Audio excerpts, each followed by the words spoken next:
what is in here? I gotta Oh yeah, Jesse. What's up? Since I'm using my new account, you wanna mod me in your stream? Sure. Oh yeah, you have a new account. Woo. You're no longer. I don't know what the other YouTube name was. And Yeah, see, that's the problem. That was a big chunk of why I'm rebranding that on YouTube. Ooh, I have GABA in my bag in case I feel anxious. Leg says first. What is it? GABA? GABA. GABA? Abigail, hi. You're really quiet, Jesse. Am I? By the way, Yeah, Jesse, you're always quiet. you are. Hello. Is that better? Hello? That's hello. Better. Hello. Hello? Hello. Hello? Why do you have so many knobs on? Oh, I have knobs on my. We all have knobs. Well, Oh, see, shut up. my microphone's having a bit of a puberty problem where it just keeps getting these knobs everywhere. Oh They boy, just keep popping up. They're like that's pimples unique. for microphones. Have you popped it? Have you popped No. a knob before? That sounds Oh dirty. my god, guys! Should Just, not do just that. let it go away on its own. That sounds bad. All right, so we got Kim, Aaron, Justin, 8-bit kiddo, mediocre gamer. What? That's me. Are we live already? Yeah, we got Are we? 20. We got 22 don't- cats watching. Cute. I don't see the Oh, video. boy. I've been Oh. refreshing trying to find it. Me too. I think I've got it now. Oh, there we are. Let's say hello to all the kids. All right, Hello, Yes. all the kids. all the kids. The old children. Yeah, it's not showing up for me. Oh, Oh refresh. yeah, we do have a lot of humans in this place. Mhm. Well, There's at least more than several of them. apparently I'm just not allowed to see this. Also, fun fact, so the Chewbacca that I'm holding right now, he has this little, he has this little messenger bag, but it actually opens up. So I opened it, and what I found inside was a little Red Lobster wine glass thing. Weird. Why Yeah, does a that's Chewbacca have lobsters? What's Chewbacca been up to? I don't know. Okay. Abigail nailed it here. Not even 1 minute in, and the podcast is already off the rails. It hasn't even started yet. It hasn't even started, and it's already off the rails. She's right. All right. I think we can begin. Alright. Woohoo. Right. Hello, Let everyone. us- Wait, what? I'm sorry. No. Let us Go- begin. All Go right. ahead. Let us leave. Hello, everyone, and welcome to the Hylian Gamescast, episode 81. Last week, I wrongly thought it was episode 90. We jumped 10 ahead. But anyways, today That was time traveling, Jesse, from it the was future. that was That's why. we weren't wrong. We were just ahead of time.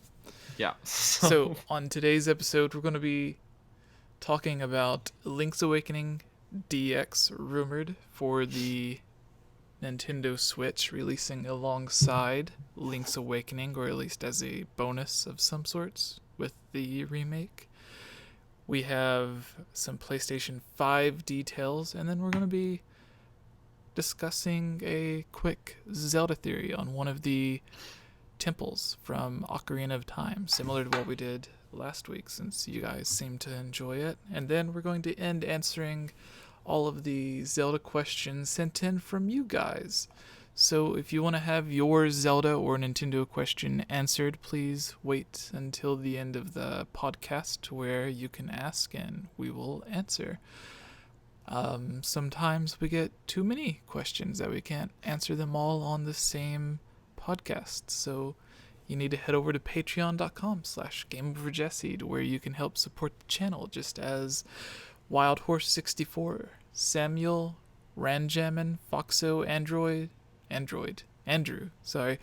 Jonathan, David, Amanda, Jacob, Derek, Blargnar, Michelle, Mandy Lee, Michael, Elmer, Bootleg Boy, Vortex, Gus, Monica, Link, Use the Triforce, Lunarium, Shadow to Us, Rusty, Lovable Christy, Fallen Echo, and Justin all have.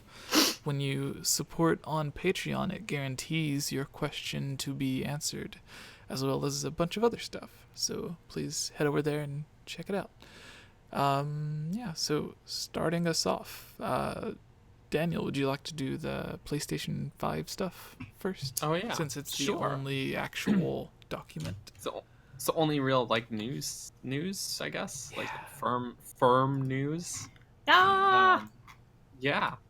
So the PlayStation 5 is a thing now. that's the That's it. news. Done. That's there's more to it, but this isn't any rumor or anything. You can find this info on like Sony's Twitter. So it's this is legit. This isn't any hype or news theory or anything like this. This is for real news. But this particular article comes from digitaltrends.com, and it reads, PlayStation 5 release date 2020 confirmed? PlayStation VR 2 also on the way. So a Redditor who goes by the name Ruth and Cookie correctly claimed that Sony was skipping E3 2019 before the company's official announcement. On the same Reddit thread, the anonymous source revealed additional information about the PlayStation 5 and the PlayStation VR 2 that has yet to be confirmed. Okay, so there's a little bit of, I should have read this article before I spouted all that other stuff. There's a little bit of rumor stuff. The Redditor claims that the PS5 will be unveiled in the middle of 2019. What it was, followed by a full reveal through a PlayStation Experience event. The next generation console will then be released in either March or November of 2020, which will be 7 years since the launch of the PS4. For everyone being like, no, I just bought a PS4. I'm sorry, guys, you shouldn't have waited so long. It's okay. I haven't bought one yet still. So most developers already have development kits for the PlayStation 5, which Ruth and Cookie described as a monster with a Ryzen 8 core and a price tag of $500. That's probably US dollars, so rip us Canadian folks. Sony is said to be preparing hard for the PlayStation 5 reveal, which is why it will not participate in E3 2019 in June this year. A 2020 launch places the console's release date in line with previous PlayStation 5 rumors, which also claim that it will be built from scratch with virtual reality support as one of its core features. Mr. Ruthenic, I realized I was pronouncing it wrong, Ruthenic Cookie, also said that the PlayStation's virtual reality system will soon get an upgrade with the PSVR 2 to ditch the breaker box found in the current version. PSVR 2 will have a built-in camera, and Sony is said to be testing virtual reality gloves for the system. New PlayStation Move controllers are also said to be on the way because I guess people still bought PlayStation Move. For games, Ruthenic Cookie said that the last PlayStation 4 games include Death Stranding, The Last of Us Part 2, and Ghost of Tsushima will launch titles for the PlayStation 5. Backwards compatibility for the PS5 remains unclear, but most of the late PS4 titles will also be released on the PS5. Anthem, the futuristic multiplayer shooter being developed by BioWare, will also apparently be delayed again from its February 2019 release date. Ruthenic Cookie said that the modified Frostbite engine is not performing well on the current generation consoles and describes Anthem as a mess. Out of all the sources' statements, the upcoming Anthem delays is the one that will be coming up the soonest. So if it turns out to be true, all the other claims made by Ruthenic Cookie become a little more credible. This article is actually kind of old. Yeah. It comes back from November. Yikes! But a lot of the stuff was confirmed when the PlayStation announcement did happen. But the Anthem thing, while it did release and it did end up being a huge mess, it wasn't delayed. Fair. But all of the other stuff that they had mentioned was true. So they had mentioned that it was going to have 8 cores, just as the PlayStation 4 and PlayStation 4 Pro does.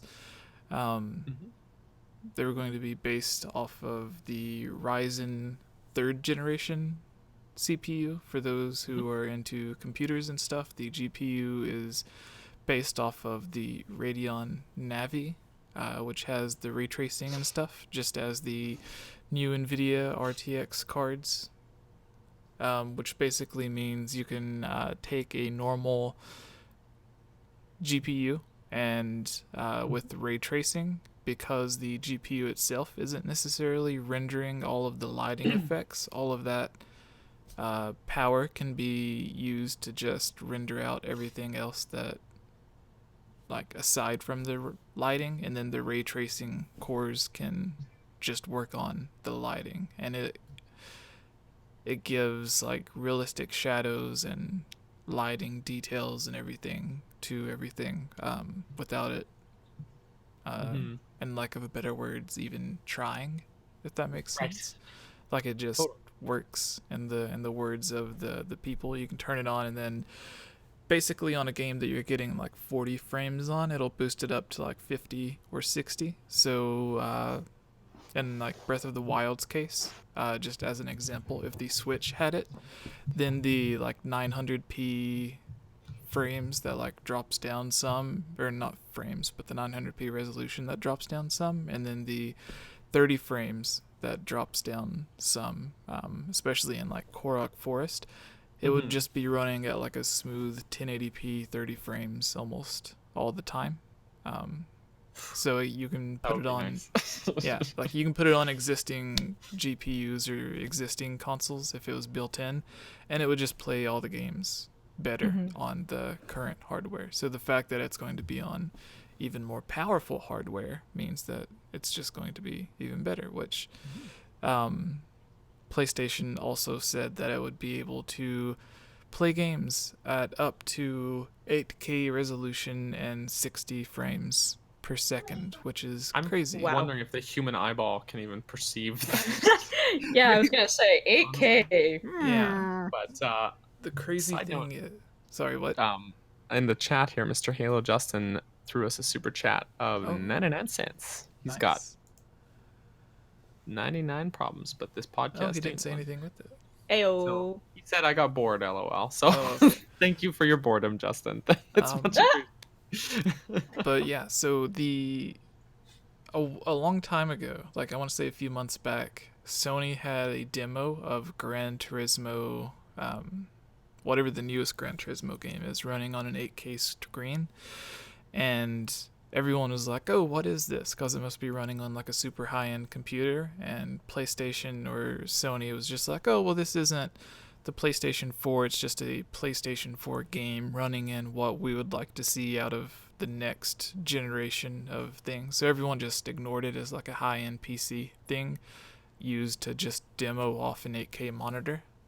But apparently it ended up being like their idea for the actual console. But the coolest thing was they were playing, they had a demo of Spider-Man for the PlayStation 4 and PlayStation 4 Pro that they were showing off, and they had it running on the PlayStation 4 Pro, which is already a little bit faster than the normal PlayStation 4, and they loaded up Spider-Man, and it took like 16 seconds or almost 16 seconds for it to load in the game from one area to another.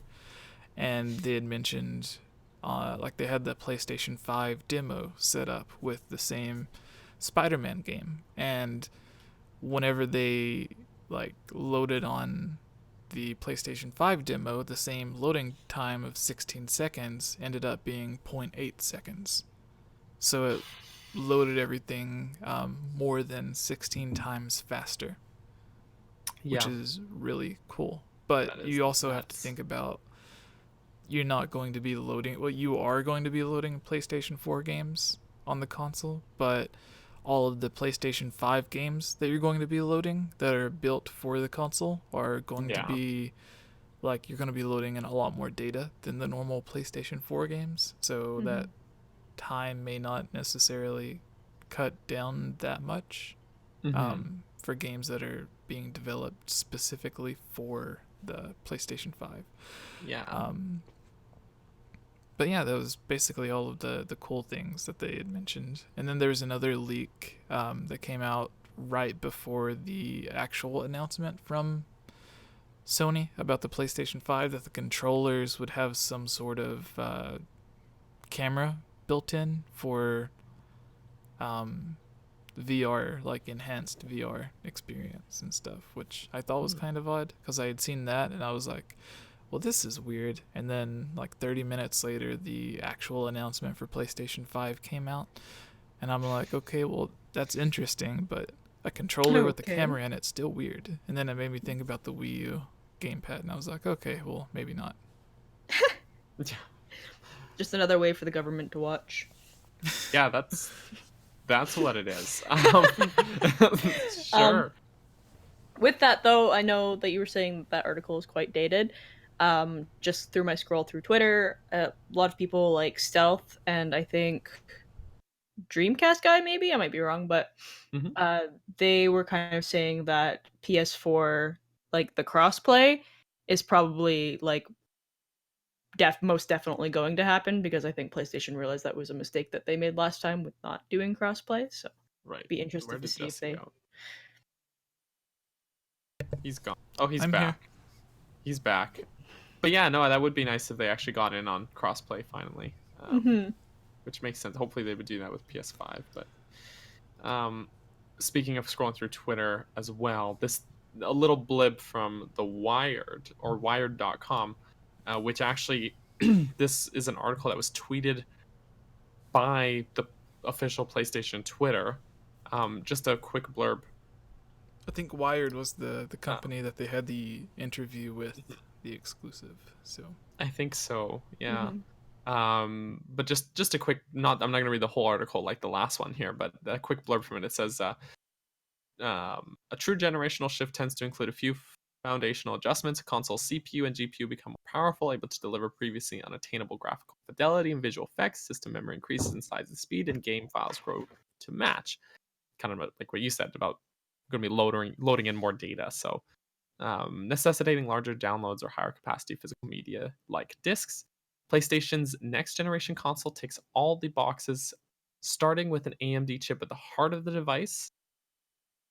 The CPU is based on the third generation of AMD's Ryzen line and contains 8 cores of the company's new 7nm Zen 2 microarchitecture. The GPU, a custom variant of Radeon's Navi family, will support ray tracing, a technique that models the travel of light to simulate complex interactions in 3D environments.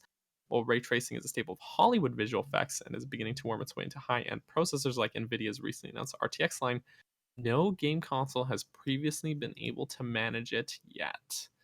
Um, so that is really neat. Like this kind of stuff kind of I'm not super techy, so a lot of the nitty gritty details do kind of go over my head.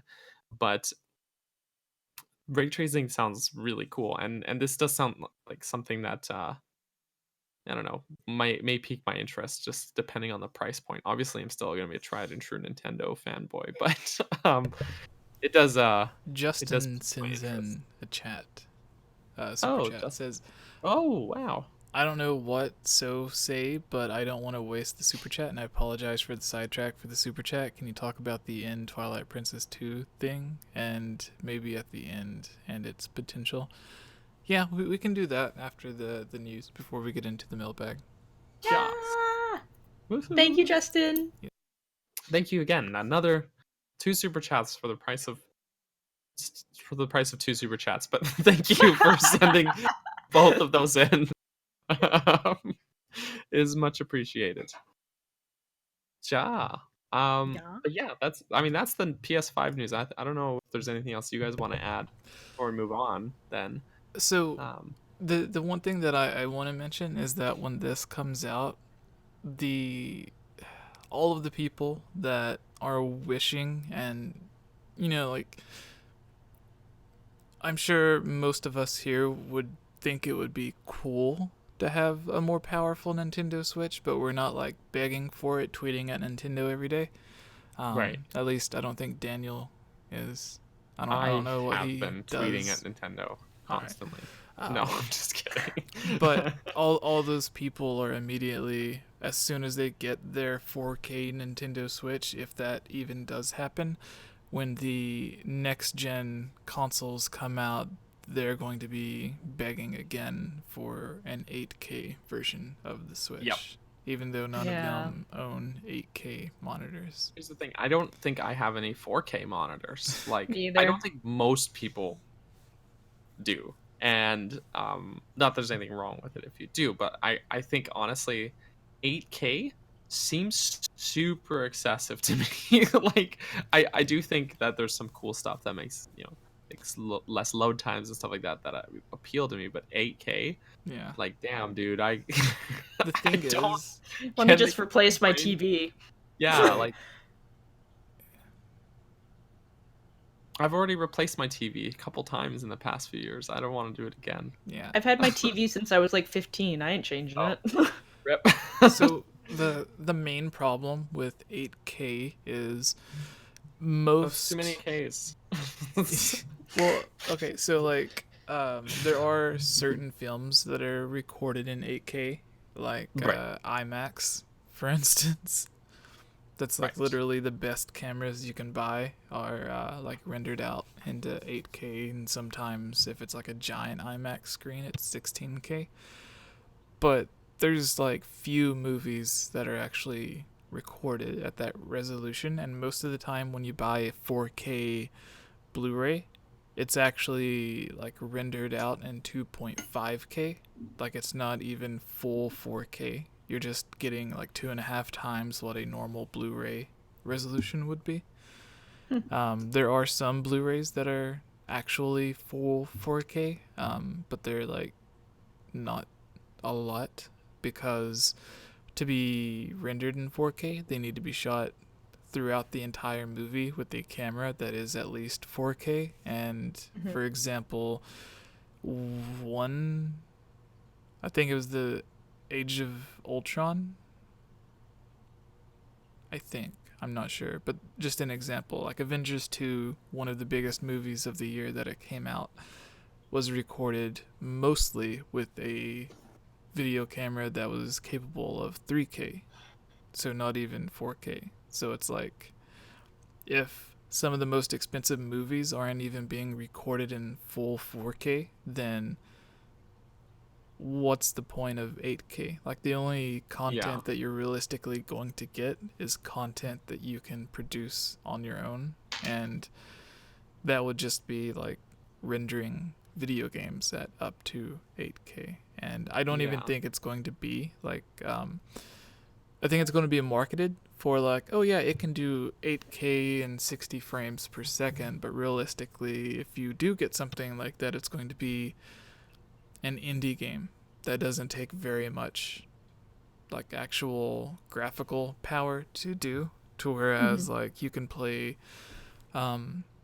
Spider-Man or Uncharted 4 on the PlayStation 4 Pro, and although the PlayStation 4 Pro is capable of 4K and 60 frames, it's not every game that's at that. The more like higher quality games are running at like half of that resolution.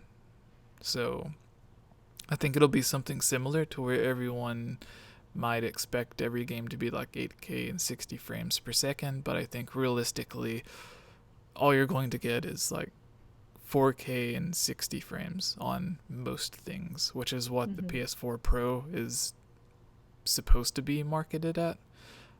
But of course, it's not just the resolution and the frame rate that's going to be increased. It's going to be like just the higher detail and everything that you see in the game. Like if you're playing a game with realistic graphics, then it's just going to look like more photorealistic overall. Like higher quality lighting, shadows, textures, higher character models and stuff, like better hair rendering and like grass and leaves blowing in the wind, like stuff that most people don't really think about. Yeah. So, Aw, look at Jesse. He's more than just a Nintendo nerd. Oh, yeah. Who This nerd knew? about several things, in fact. So, yeah, I think we can go on to the next thing, right? Yeah. Should we just do since he asked for the Twilight Princess 2 thing? Yeah, well, we might as well jump into that, since our friend Justin asked us to do that. All right. Disclaimer, didn't watch the video yet. Literally just got home from work and ate dinner. Forgiven. Take it away! Just one up in another window All right. So, and just mute it. You're good. hello everyone, I am Jesse, or Game Over Jesse. Here with us is Chiblima and Daniel, our co-hosts for the Hylian Gamescast. today we're going to be talking about the recent video that went up on my channel and on the Arctic Games channel, which is Twilight Princess 2, or at least the last time that they spoke about it, it was Twilight Princess 2. But it is the basically what it sounds like. It's a fan remake or a fan project trying to just make the I don't even know how to describe like it. Okay, let's do this again because I'm feeling a bit lost. You here. got this, man. Don't worry. No, Words are okay, hard. so Words are hard. it's a Twilight Princess 2 fan project to where they began it as a remake for Twilight Princess HD before Nintendo announced their official remake being made by Tantalus. And then after the remake was made official, they decided to make theirs a bit different. So they were going to add in like an official Shadow Temple and a new dungeon and maybe even an entirely new village or area in the game. They had a bunch of plans for it, but then that ended up going and changing into, instead of a remake, they were going to make their own unique Twilight Princess-esque Zelda game. And then that ended up being named Project Eventide, I think. And that was what the gameplay that I would use in a lot of the videos, just like B-roll gameplay at the bottom. And that ended up being changed into Twilight Princess 2, which is where it's at now. So the gameplay model, to me personally, for Link, it looks like 80% Twilight Princess and 20% Breath of the Wild. It looks more realistic than Twilight Princess, but at the same time it looks a bit like cel shaded, like slightly, in the way that Breath of the Wild does. But that could just come down to it's not technically more realistic, it's just more detailed. Yeah, he's here. You got it right so far. Oh, Artec hey, Games is in the Artec. chat. It'd been awesome if Good you to- could have just Oh, hey! joined us. That's that the way. guy making the game. So if you could just join. Yes, Tomoya, if you would like to join so you can announce it or talk about it, you can. We had a super chat for someone asking us to give some detail on it. So if you would like to join, just let us know. We can quickly add you to the call so you can go over all of it. yeah. But yeah, that was basically it. I reached out to him the other day to ask for like a quick update on it because I'd been getting so many different people in the comments of my video asking what it was. So I was like, okay, well, instead of constantly replying to almost every single comment asking about what this is, some people thought it was a Breath of the Wild mod, some people thought it was a fan game, some people thought it was like Skyward Sword related because it kind of had the toony art style.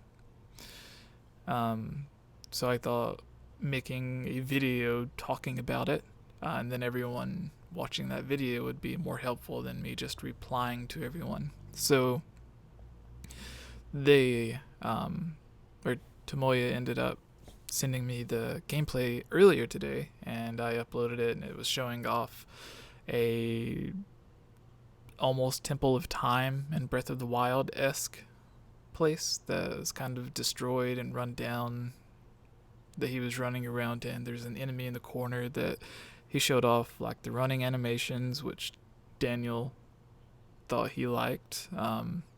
Yeah, which is a rarity. Like that's, and I mentioned this on Twitch earlier today and during my stream as well. We watched through Jesse's video, albeit on 2x speed. But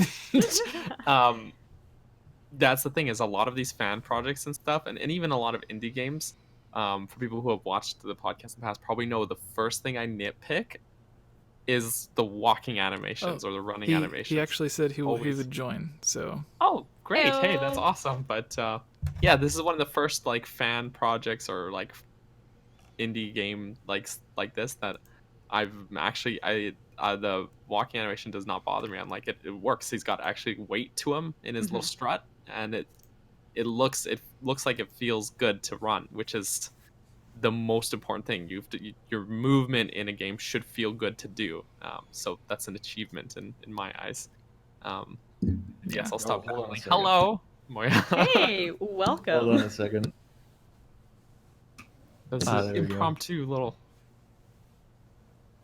Hold on just a second. I want to put some headphones Sure. on. That way you don't hear me mirrored. I'm just taking a quick click through the video right now because, I'm trying to be up to date. Yeah, do it. Stay up to date. try to understand what's happening between my life and this life.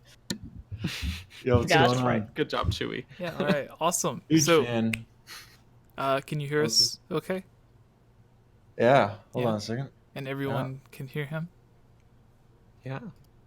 All right, My getting all snugged up and everything. awesome. All All right, so do you want to go ahead and introduce You put pants yourself on just for and, this occasion. tell us- Yeah. Sorry. yeah, go ahead and introduce yourself and Arctic Games or Arctic Games. I don't quite know how to pronounce it. Our take, Arctic. as in our take. Yeah. Awesome. Yeah. So I'm Tamoya.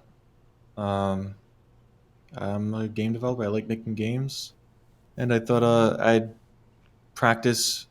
I thought I'd get into the gaming industry by practicing by making a video game that I like, which is Zelda. So I learned a lot in the way, and hoping that everything we work on meets your expectations. So yeah, that's my introduction. What's up? All right. Yeah. I'm So a little Daniel, nervous because I'm a big fan of you guys. So awesome. Aw. That fills me with fuzzies. Thank you. Yeah, it's always With great because fuzzies. whenever we're Yeah. a fan of someone or I'm a fan of someone and I found out that they like the stuff I do as well, there's the mutual appreciation.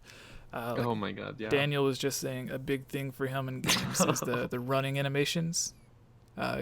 being just perfect. So he was talking about earlier, he was watching the video while he was playing Starlink on Yeah. the Switch. Oh, So like the whole Star Fox thing. And so he did like a pseudo live reaction watching it. And he Right. was complimenting the running animations and a bunch of other stuff about it. So, yeah. Thank 'cause you. I It took me a very long time. yeah. There you go. The Paid off. Paid off. animating's a very long process, man, Yeah. and that's why you see a lot of games nowadays. They have very, very poor animation. Usually, it's or it just looks like it looks like animations are put together with spit and duct tape. In some indie Right. games because it's a very lengthy process. So and it also depends on the person how they like to animate and stuff, and I guess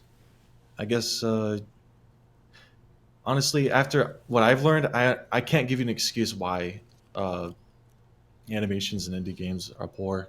Mhm. I can't. It's probably just them being lazy, or I don't know, man. Could be. I don't Could be. know. But it's important. Like you spend, especially again like this, you spend so much time just moving in the game, right? And that Yeah. sort of motion has to feel good. Otherwise, the whole experience is going to feel kind of just off a little bit. Yeah. And so it's nice to see this. Like, you see all these like recreations in Unreal Engine of, like Ocarina of Time and stuff like That's what that, I and was just thinking where of. Link kind of just Mhm. slides. Like he has an animation, but he just kind of slides across the Yeah. world, like he's weightless. Like even the official 3DS remakes of those games, I feel like Link, like his walking animation in that is inferior to the original N64 version because he has no weight. He just slides across the world. And so then watching this video and I see Link has this proper That's little what they strut do in going, and Hyrule he's got Warriors this as nice well. bounce. And yeah, no, Also- it's great. It's I can't help but notice the way his hat moves. Perfect. It is just so in Thanks. sync with the way he actually moves as well. Thank I'm you. kind of watching it on the side here. It Yeah. kinda gets Yeah. funny when you're like running, like you're running forward, but you keep turning side to side while you're going forward. So his like the back of his hat's just like going all over Yeah. the Yeah, place. it's spazzing out. Yeah. Yeah,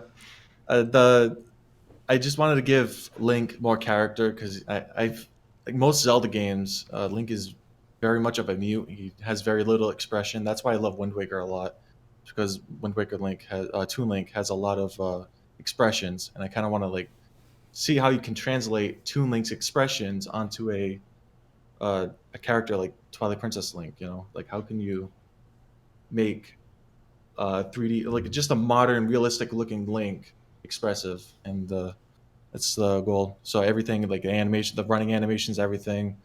Like I just want all of his animations to show character, like his character, and just make it more interesting overall.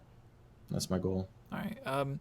If you could describe the Link model, I think obviously it's supposed to be mostly based on the Twilight Princess Link model, but how would you describe it? Like, did you actually port in the Twilight Princess model and then just update it, or was it? No, everything was made from scratch, and this is why it took years. Took years, man, to make Link, because I wasn't a character model at this time. I was just a texture artist, and people that were joining the team were kind of like on and off. I couldn't really get anybody to consistently work on them, but yeah, man, you should see like all the iterations of the model itself, man. It was awful, like from zero to how it is now.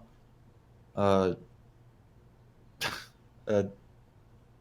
yeah, I think I answered the question. It was all made from scratch, man. All right. What was your? There's not much else to say about that. What was the end goal? Like, if you could, was you trying to base it off of like just a better version of the Twilight Princess model, or mix in some of the Breath of the Wild, which is what I said that I thought it looked like 80% Twilight Princess, 20% Breath of the Wild. There's even the Zelda Wii U tech demo model, which everyone seems to like, and some people don't.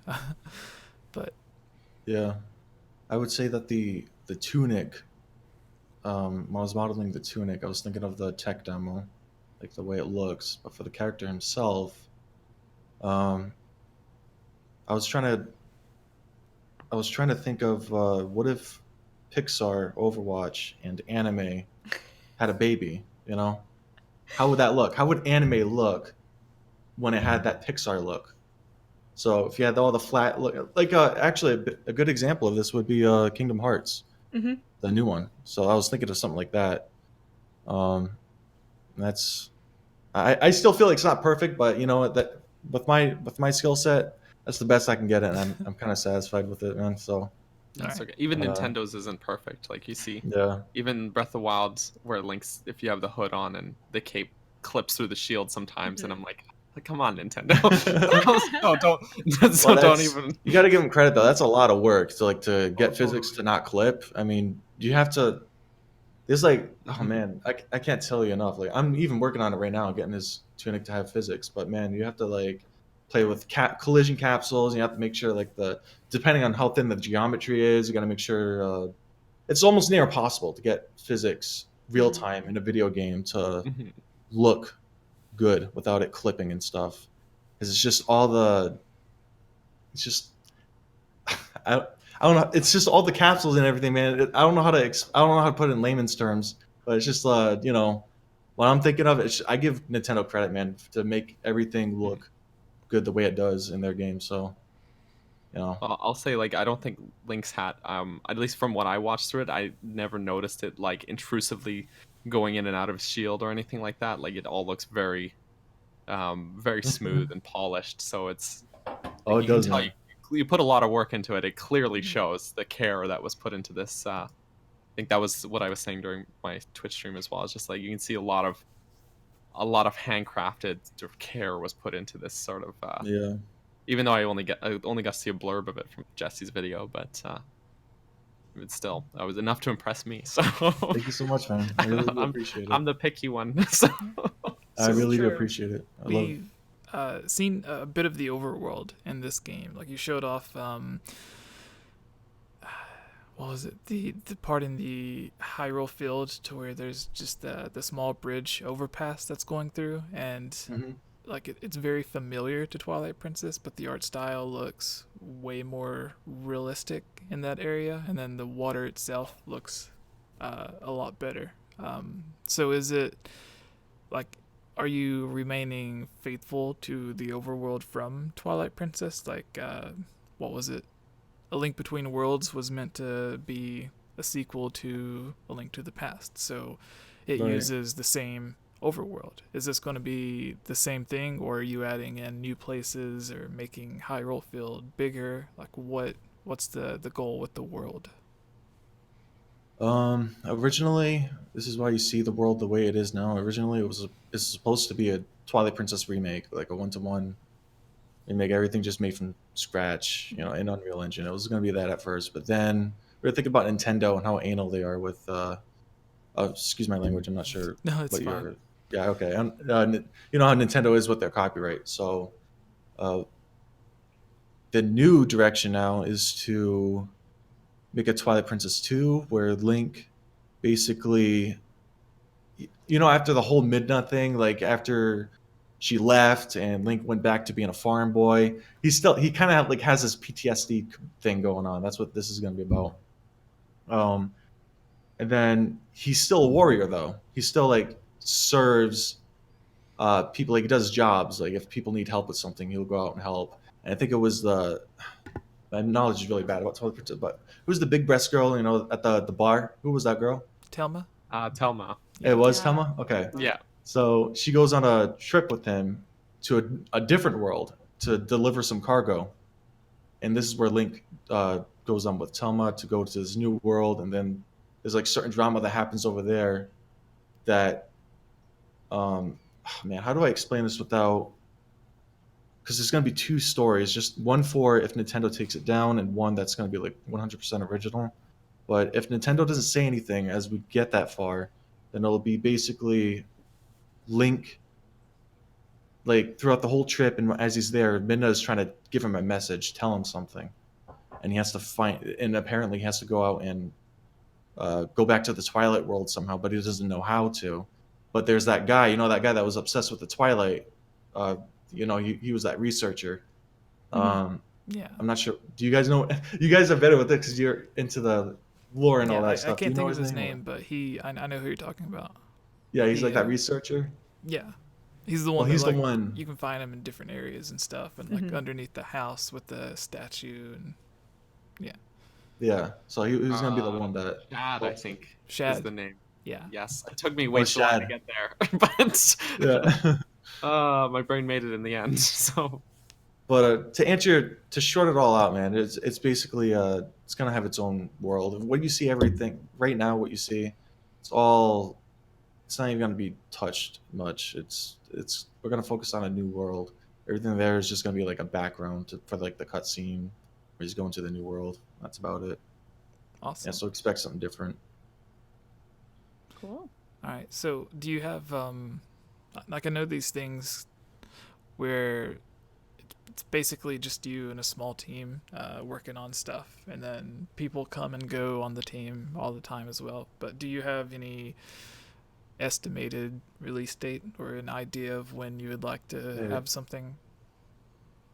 Well, everything you've seen in that video was done by just me and one programmer that came on. His name was Matt G. He helped with the climbing and the ladder stuff. And that was done in about maybe I want to say like 3 weeks. Awesome. But that's when he was helping, man. It's really hard. I don't like giving release dates because it's just me at this point Mm-hmm. working on it, and things can happen. So, and every time when I do make a release date, I always seem to not make that date. So I can't really give a release date.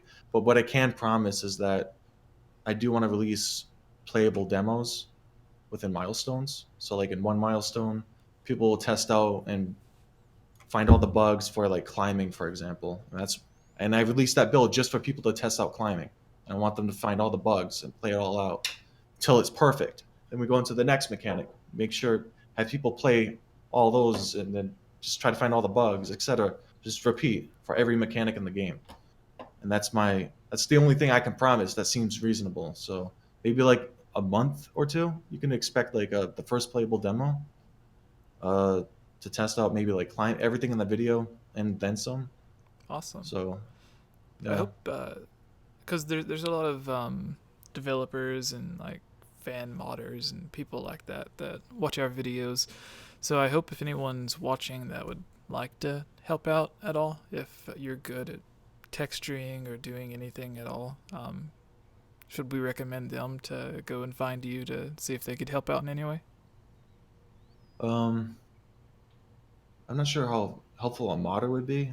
It'd have to be like a specific skill set. Like if you're good at modeling, if you're good at texturing, if you're an animator, a programmer with a specifically blueprint, um, that would be great.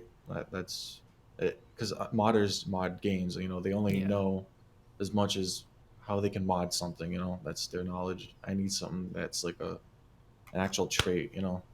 All right. And is there Yeah. any final thing that you would like to say about this before we move on to the next topic? No, I feel like you sidetracked long enough, man. I don't want to keep, but you know, I really do appreciate the coverage that you provided on this stream today. I didn't even expect that. No, it Um, was like so I was going to mention it as a topic. I didn't even have it on the normal thing because I only showed like half of the footage that you'd sent.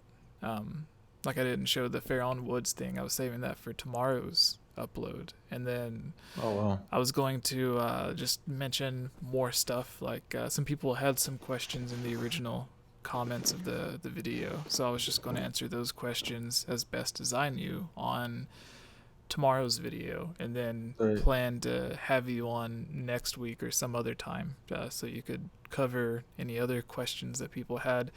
But then Justin, he was asking about the game, so that's why we brought it up as a topic, and then you just happened to be in the chat as well, so it kind of worked out Damn. perfectly.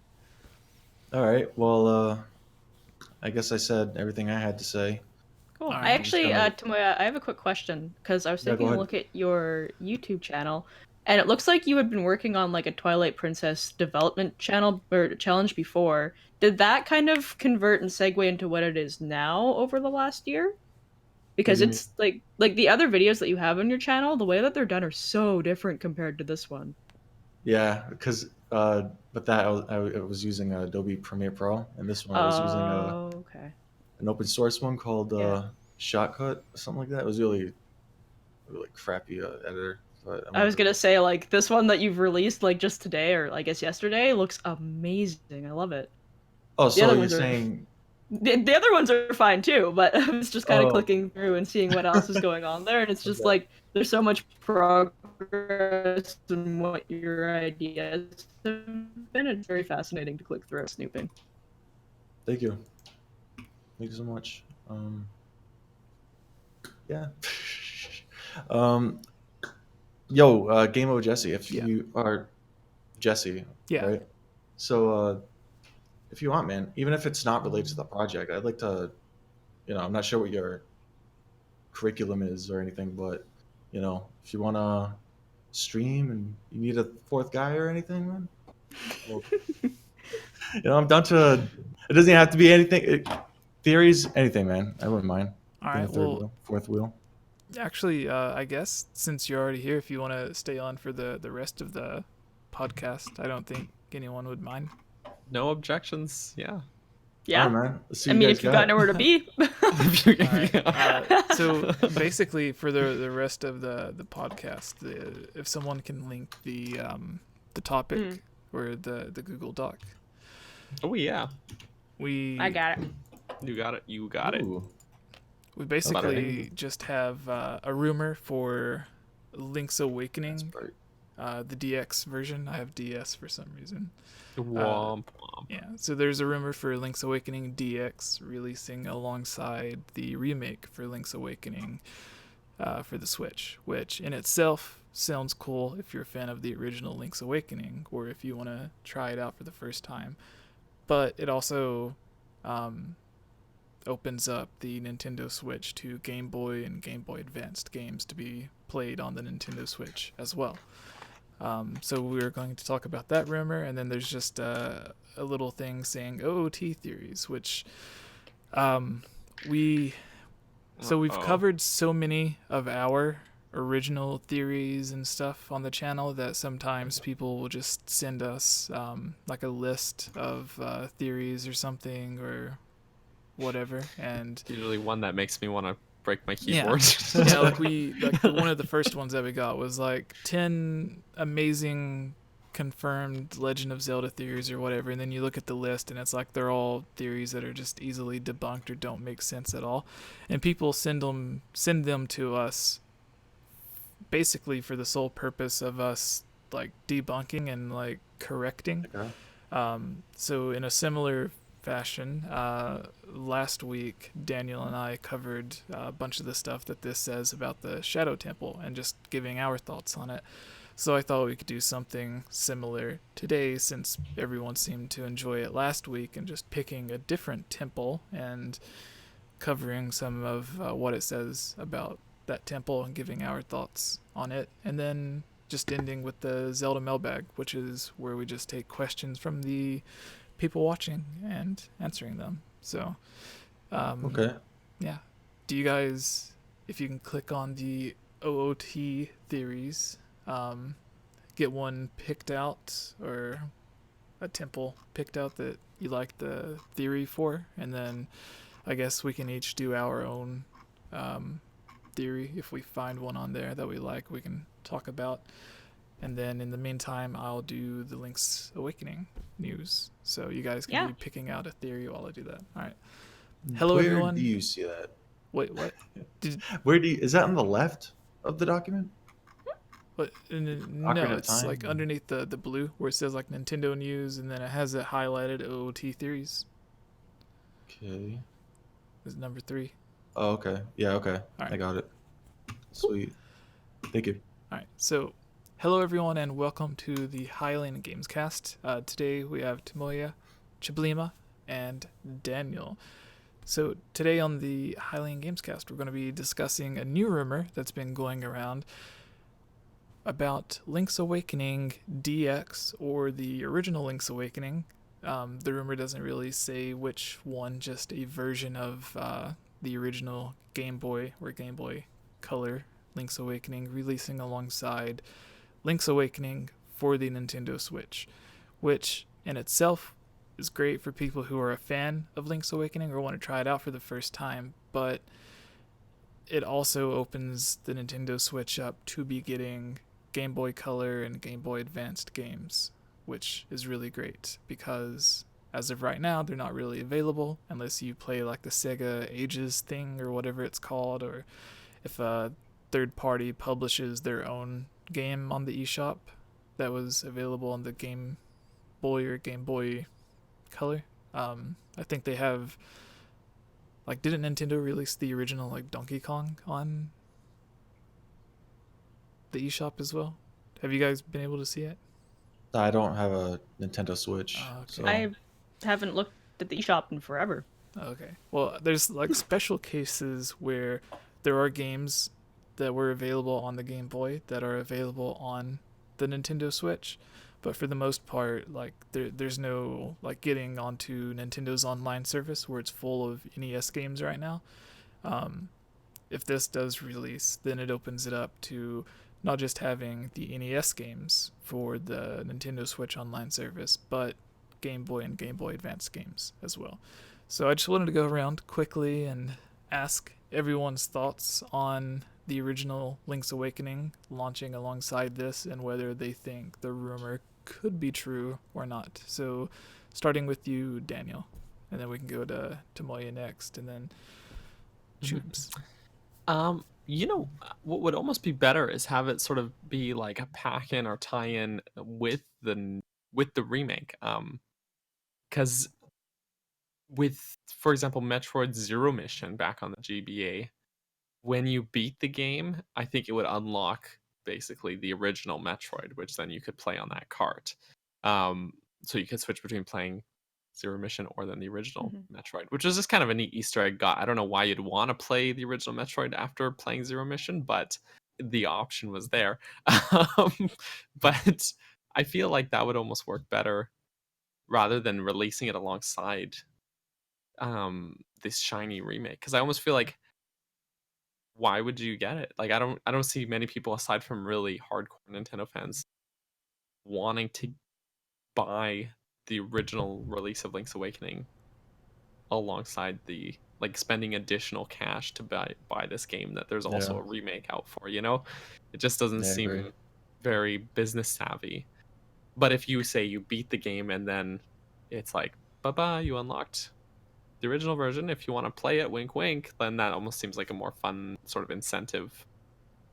Or not even the original version, but at least DX they should do. I mean, it's already on the eShop on the 3DS if you really want it, but yeah, I don't know. Otherwise, releasing it seems kind of pointless to me. But that's that's my thought. Who's next? All right, No, Tamoya. I'd have to agree with everything you said. I mean, it's pointless to release the original and the remake together. I believe that's the scoop, right? Yeah, Yeah, exactly. like it's- Yeah. So, Yeah. yeah, it's pointless. It's outdated. It's old. I mean, if you maybe, I mean, I like the idea that Dan recommended, which is the after you beat the game, maybe you can play the original, like you unlock the original, something like that in the menu. But I don't see why you would do that if I don't know. It just seems like a waste to me. So there's really not much to say about that. I mean, Yeah. it just seems like a Also, waste of then you're time. competing with yourself almost. Like if you put out Yeah. both versions, I don't know. Yeah. I mean, Pokemon does it all the time, but at it with two versions of the same game, so I guess I can't really. But I don't know. It just feels like weird that they would. They've never really done that kind of thing before. But as much as a wild card as Nintendo is, like their HD re-releases of other games have never had like them like sliding the GameCube version of Wind Waker along with the HD re-release, Right. trying to That's get you to actually buy really- it. Some people Yeah. actually prefer the original Wind Waker over the HD one. Maybe Some they don't like the aspects. bloom, too much Or bloom the- effect or something. I think the remake Yeah. looks fantastic, but yeah, I don't know. It just seems like a waste of cash. I don't know. Yeah, I agree. I Alright. 100% agree. Tubes, do you have any thoughts on this? Yeah, I apologize in advance. My internet is like crap in the bed right now. So I think that you guys are pretty much like right on the mark there. I don't really care if this comes out like side by side or not, because I would not buy it. Money is a thing that I don't throw as much as I'd like to at Nintendo. I try to be a little bit more reserved about that. So Yeah. I know like If actually only- it's really funny that even Daniel, the collector he is, was like, "Oh, if it came out, I wouldn't get it, or I don't want to get it," because I feel like he would probably still get it because it's just how he is. But Not if it was digital. If it was digital only, I would. oh, I have a far easier time passing on it. But if it's a physical release that I can like touch and put in my shelf and stuff, I then know- then I'm a sucker for I it. agree. with that. I know the perfect way Daniel would get it is if they like in Twilight Princess they had the amiibo that unlocked the new dungeon. So like if Uh-oh. this unlocked if they released an amiibo that unlocked the game. But Well, digital. so they release an amiibo that is only a pack-in with the original version of Link's Awakening, but you have to use that amiibo in the new version of Link's No, like you buy the to unlock special a new edition. dungeon. you buy special edition Link's Awakening, Right. HD or whatever they end up calling it for the Yeah. Switch, but it comes with an amiibo that if you tap it, then it just downloads the original or unlocks Right. the original Okay. game. Then onto yeah, I your would totally. thing. Well, but I mean, depending on what kind of amiibo it is and the rarity, I might not even open it. So I might just keep that boy boxed. But I mean, yeah, it's I already have the Game Boy version of Link's Awakening already, and so and I'm committed to getting the Switch version. So I'm not sure of buying the Game Boy version again. Even it would I don't know. yeah, Yeah. I'd avoid it. Yeah. Alright, What about you, Jesse? Sorry, we all like just No, so you super guys have a negative about point. this. So someone might be joining on and being like, "Why are they all hating on the original Link's Awakening?" But the thing is, No. so a thing with Link's Awakening that a lot of people who haven't played it, or at least haven't played it in a long time, don't realize is When you play a Zelda game now, you have your sword, which is automatically almost always on a certain button, and then your shield is held up almost automatically, and then you press R or whatever to hold it out. With the original Link's Awakening, you could have 2 items at a time, and that's it. So there's 2 buttons, so you get 2 items. A sword and a shield, or a sword and a boomerang, or a boomerang and a shield, or a candle and a shield, or a feather that helps you jump, and a shield. So like you constantly have to switch back and forth between all of the items. Whereas the remake is likely going to have like a normal Zelda game, to where like the shield's always being held up by itself. It's not attached to any buttons. It's just there. The sword is mapped to the B button, and then you have the other buttons to do whatever.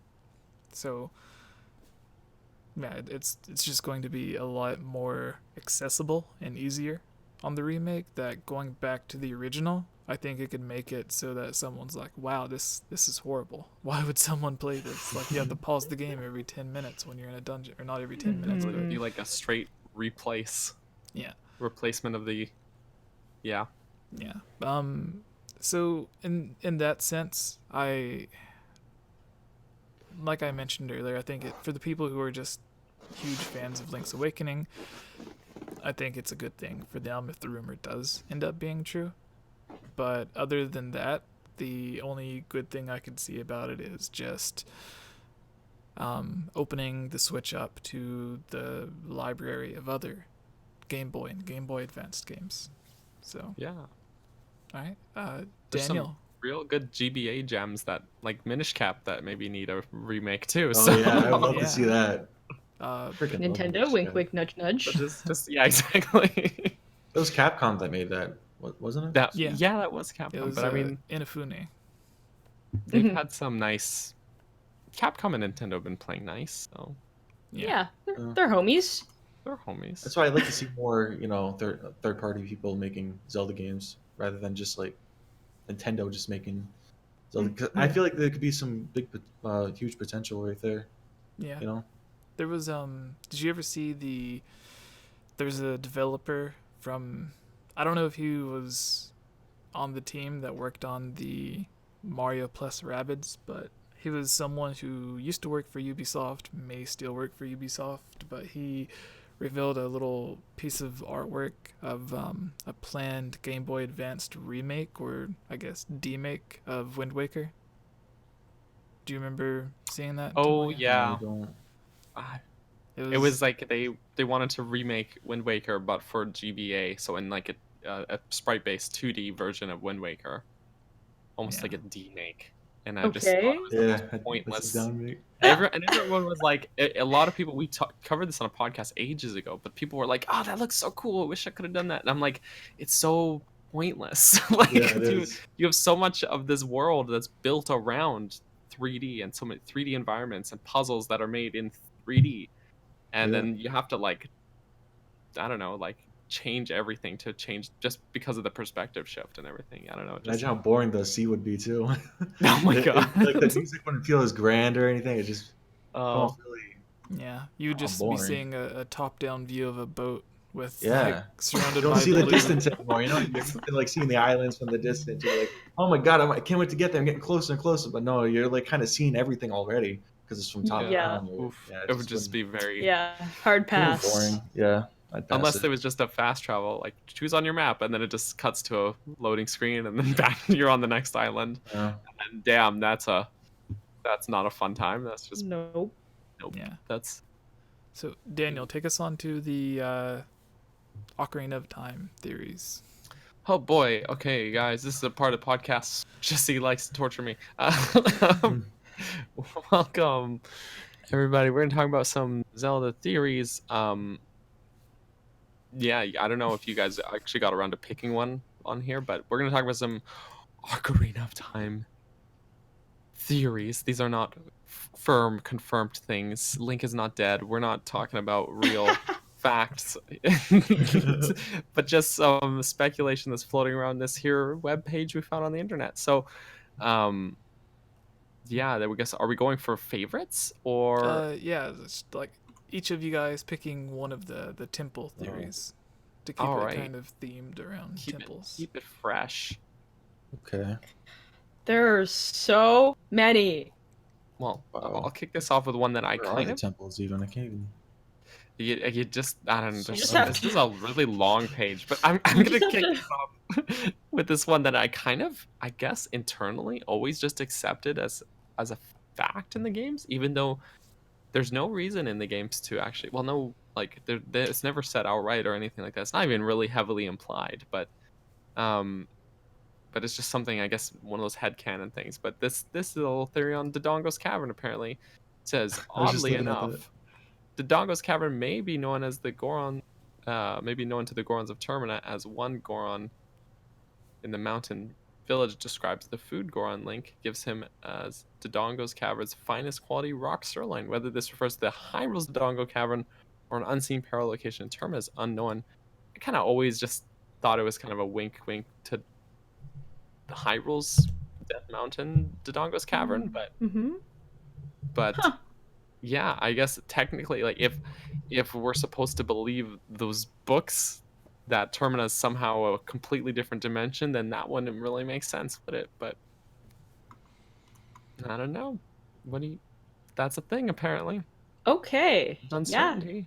It's the finest rock. There's some rock sirloin. I really messed Rock reading that. sirloin. Dodongo Cavern's finest quality rock sirloin. That's a meal I gotta get me. Tastes like minerals. Yeah, so the theory is supposed to infer that the Termina Gorons have been to the Goron. Yeah, they know of each other. Yeah. They are of one people. It just makes sense. I don't know. Yeah, it makes Alright. sense. I don't see them being different. All right, I mean- Tubes, did you have one picked out? I do, and I thought this one was really interesting because as I was reading through it, sorry, I'm trying to find the right part. Sorry, I was making sure my microphone wasn't muted because that's just what I do. But I lost where I was when I was looking at it, and now I can't find it again. Oh wait, there it is. So this is about Bongo Bongo. And I thought this was really interesting the way that they were talking about it because they're like, oh, like he's the guy with the one eye that sees the truth and he's a phantom shadow beast. There's a supposed theory that he's a Twilight that wasn't imprisoned in the Twilight realm. Instead, he was sealed away in the bottom of the well by Impa. It is also possible that before they knew about the Mirror of Twilight, they bound certain interlopers in distinct places. So I thought that was very, very interesting that they tried to tie that all together, because if Bongo Bongo is a very, very interesting person. But I feel like that's a Right. little bit of like a far-fetched kind of theory. Well, I think part of what makes Bongo Bongo so interesting is because there's so much that we don't know about Bongo Mhm. Bongo. But I mean, the skin color thing with the Twilight race kind of makes some sense. Except Bongo Bongo is big compared to any of them. But he's got one big red eye, and I know that they Yeah. all have red, orangey or red eyes. So I mean, that's from a strictly physical characteristics. Aside from his size, it does. Well, the kinda red make eye sense. thing, I think's just like supposed to mean like blood from his neck being cut open. Well, that's Yeah, just because gross. like the way that he's portrayed is like he's basically just like mutilated, like his hands are cut off and his head got cut off. Yeah, Yeah, like a guillotine. yeah. They just It got like put in the thing. Nintendo just likes to make Zelda bosses have eyes where they really shouldn't, or like just over exaggerated So- eyes. Eyes where you really shouldn't have them. There's a Yeah. Visine for that. Yeah, no, but it is neat to it is neat to think. Yeah, I've That never it- even heard that theory before, so it's definitely Yeah, neither interesting. did I. That's why I neither. was so interested by it. Yeah, I've never. That's a new one, and I've heard a lot of theories about that guy. So it's Yep. refreshing to see that there's a new one. All right, Tomoya, were you able to find one?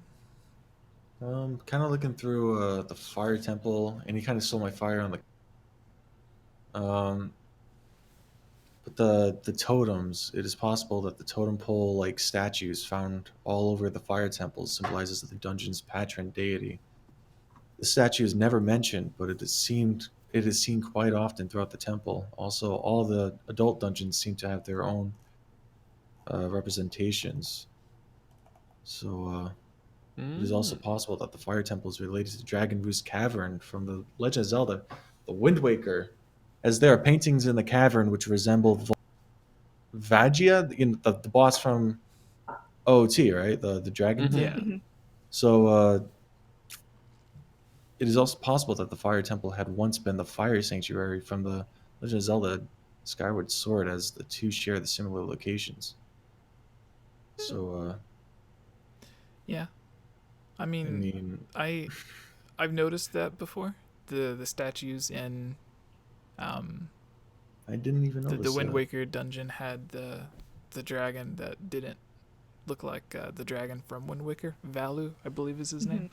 It looks Mhm. like a completely different dragon. So I remember playing Wind Waker for the first time and thinking that Dragon Roost Cavern. I was like, this has to be the same area as the Fire Temple because there's this big room with lava and these bridges that's very similar. Although that was probably my child mind stretching things out, but I think there's some merit to actually some of that because these are all these big grand dungeons that have a lot of dragon iconography that are all inside of Death Mountain. Mhm. Um, so I don't know. I think that there's actually some merit to that, especially the did it say the Fire Sanctuary in Skyward Sword or the Earth Temple? The Fire Sanctuary, Fire Sanctuary. yeah, from Yeah, I Skyward mean, Sword. really either one I could take in its place, but like they're kind of both like really close to each other, like But geographically. what does this mean, though? I don't get what it's But trying to say. Like, is it just saying that like the same people made the people that made the Fire Temple made these other temples as well, or like what does I could think be, it's or it get that to? they're the same, like yeah, one and the same, even. like it's implying that it's the Or same. Like it's the I same there's a part. place? It's your I think vein? I'll give you a better theory than what they came up with there, though. Okay.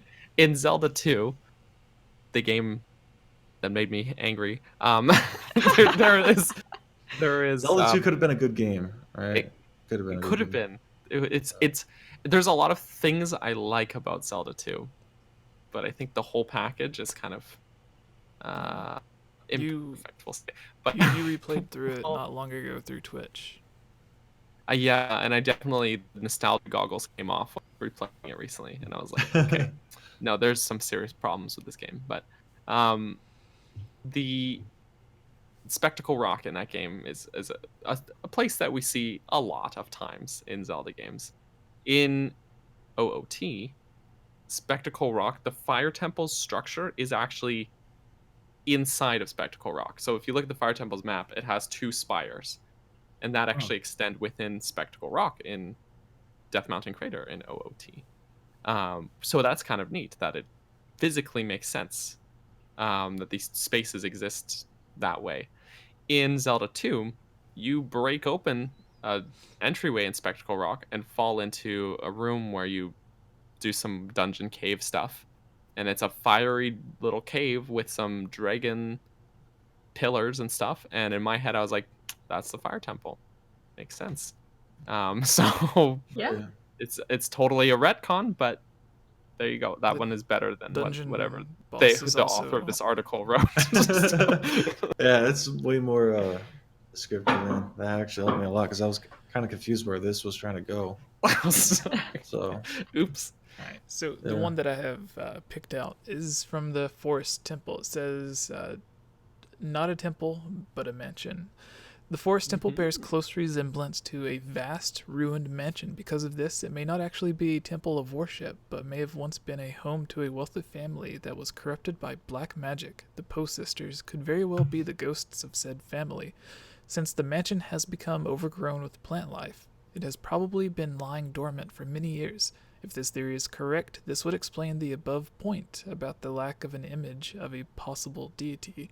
That's in reference to a theory or a statement right above this one where it talks about how Images of different deities can be found throughout all of the different temples, or at least most of them, aside from the forest temple. So it continues, as the temple would not be meant to worship anything. More evidence of this is in the portraits of the walls throughout the temple and in the room with the Phantom Cannon. Although this may be merely a means for the Post Sisters to disguise themselves, the Forest Temple's name does not imply, however, that it is used as an actual temple, at least at the time that Link visits it. So, I gotta wonder, the people, if they were living in this mansion, what purpose they had for those giant sliding block puzzles. But, but you know, game night. who am I to judge? yeah. And there's also the parts to where they have, like, there's the rooms that has the checkered board flooring where the ceilings just drop down. Game night. More game night. Yeah. How do you think Watch they out all or you get die? crushed. Yeah, that was it. The thing came down and crushed them.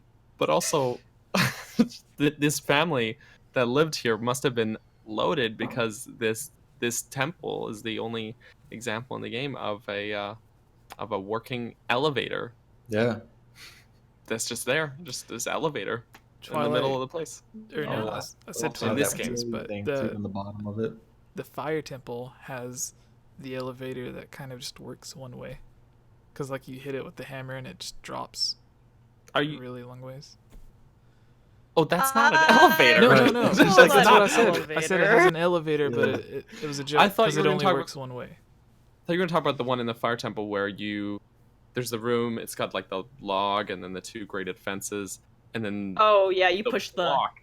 That's like on the. You gotta push the block down. That's more of an elevator, but that works because the fire shoots out from Yeah. underneath it, and that's physics for sure. So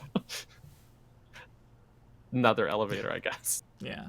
All right. Well, I think we can move on to the mailbag. Right. Swanky. Yes. Would you want to do Let's. that intro, Daniel? Ooh. Oh, sure. I can do the talking. Sorry, it can't be me because my internet sucks. That's Alright. true. We might get halfway through and then it would start. Yeah. So before Daniel begins, everyone in the live chat, if you have a Zelda related or a Nintendo related question, this is your time to ask them. So go ahead, Daniel. or another question that's Yeah. not. If you want to Sorry, ask Zelda. Daniel or Tubes about relationship advice, go ahead and do Please that. don't. Probably not a good person to ask. Same. But yes. Welcome everybody to Hylian Gamescast episode 81, Zelda mailbag section. This is the part where we answer all your Zelda or not Zelda, I guess, questions. You can submit them to us on Discord or in the live chat if you're watching this live. Comments anywhere on the internet. But sometimes we frankly just get too many questions. We can't get through them all. So if you want to guarantee your question gets answered, pop on over to Game Over Jesse on patreon.com and you can join this lovely list I have of people that have already done this, such as Wild Horse 64, Samuel, Rand Jammin, Foxo, Andrew, Jonathan, David, Amanda, Jacob, Derek, Blargnar, Michelle, Mandy Lee Plays, Michael, Elmer, Bootleg, Boy, Vortex, Gus, Monica, Link Use the Triforce, Lunarium, Shadow Twist, Rusty, Lovable Christy, Fallen, Threeco, and Halo Justin. I know it's supposed to say Echo, but Fallen Threeco sounds actually a little bit cooler. So,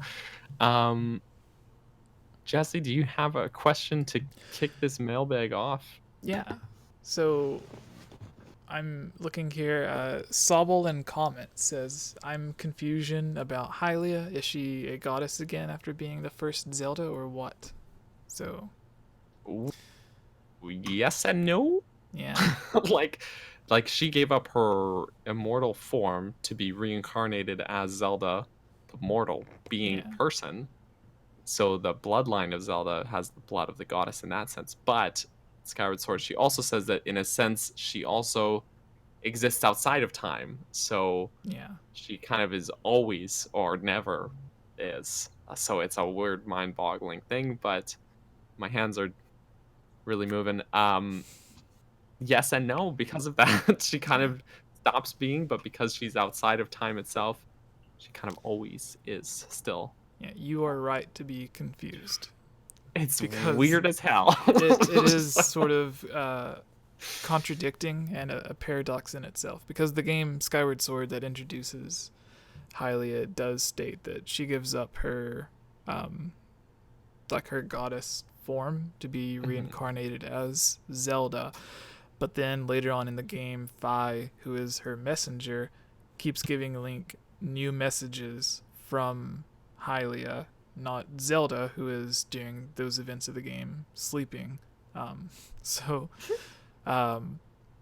And like, also Fi- not sleeping Yeah, because of time exactly. travel. Yeah. So So there's another not paradox, because that's explained, but it's very confusing, because Fi does say like, this message comes from the goddess who sits at the edge of time, and it's like, okay, but I thought the goddess was in the form of Zelda, so what's going on here? I mean, you could say that maybe she recorded them, Yeah, and But then left them for you to find. But then it I don't also know. could be that like her physical, she gave up her physical form, so like her physical form's reincarnated as Zelda, but then her spirit's like off in heaven or whatever. The equivalent Yeah, of Zelda's heaven, the sacred realm. I don't know. all Yeah. of the. Okay. Not where I'd expect to find Hylia, but okay. All right, so yeah, do you guys, whoever has the next question picked out, whether it's in the mailbag or the live chat, Taylor says, love Jesse's hat. Thank you.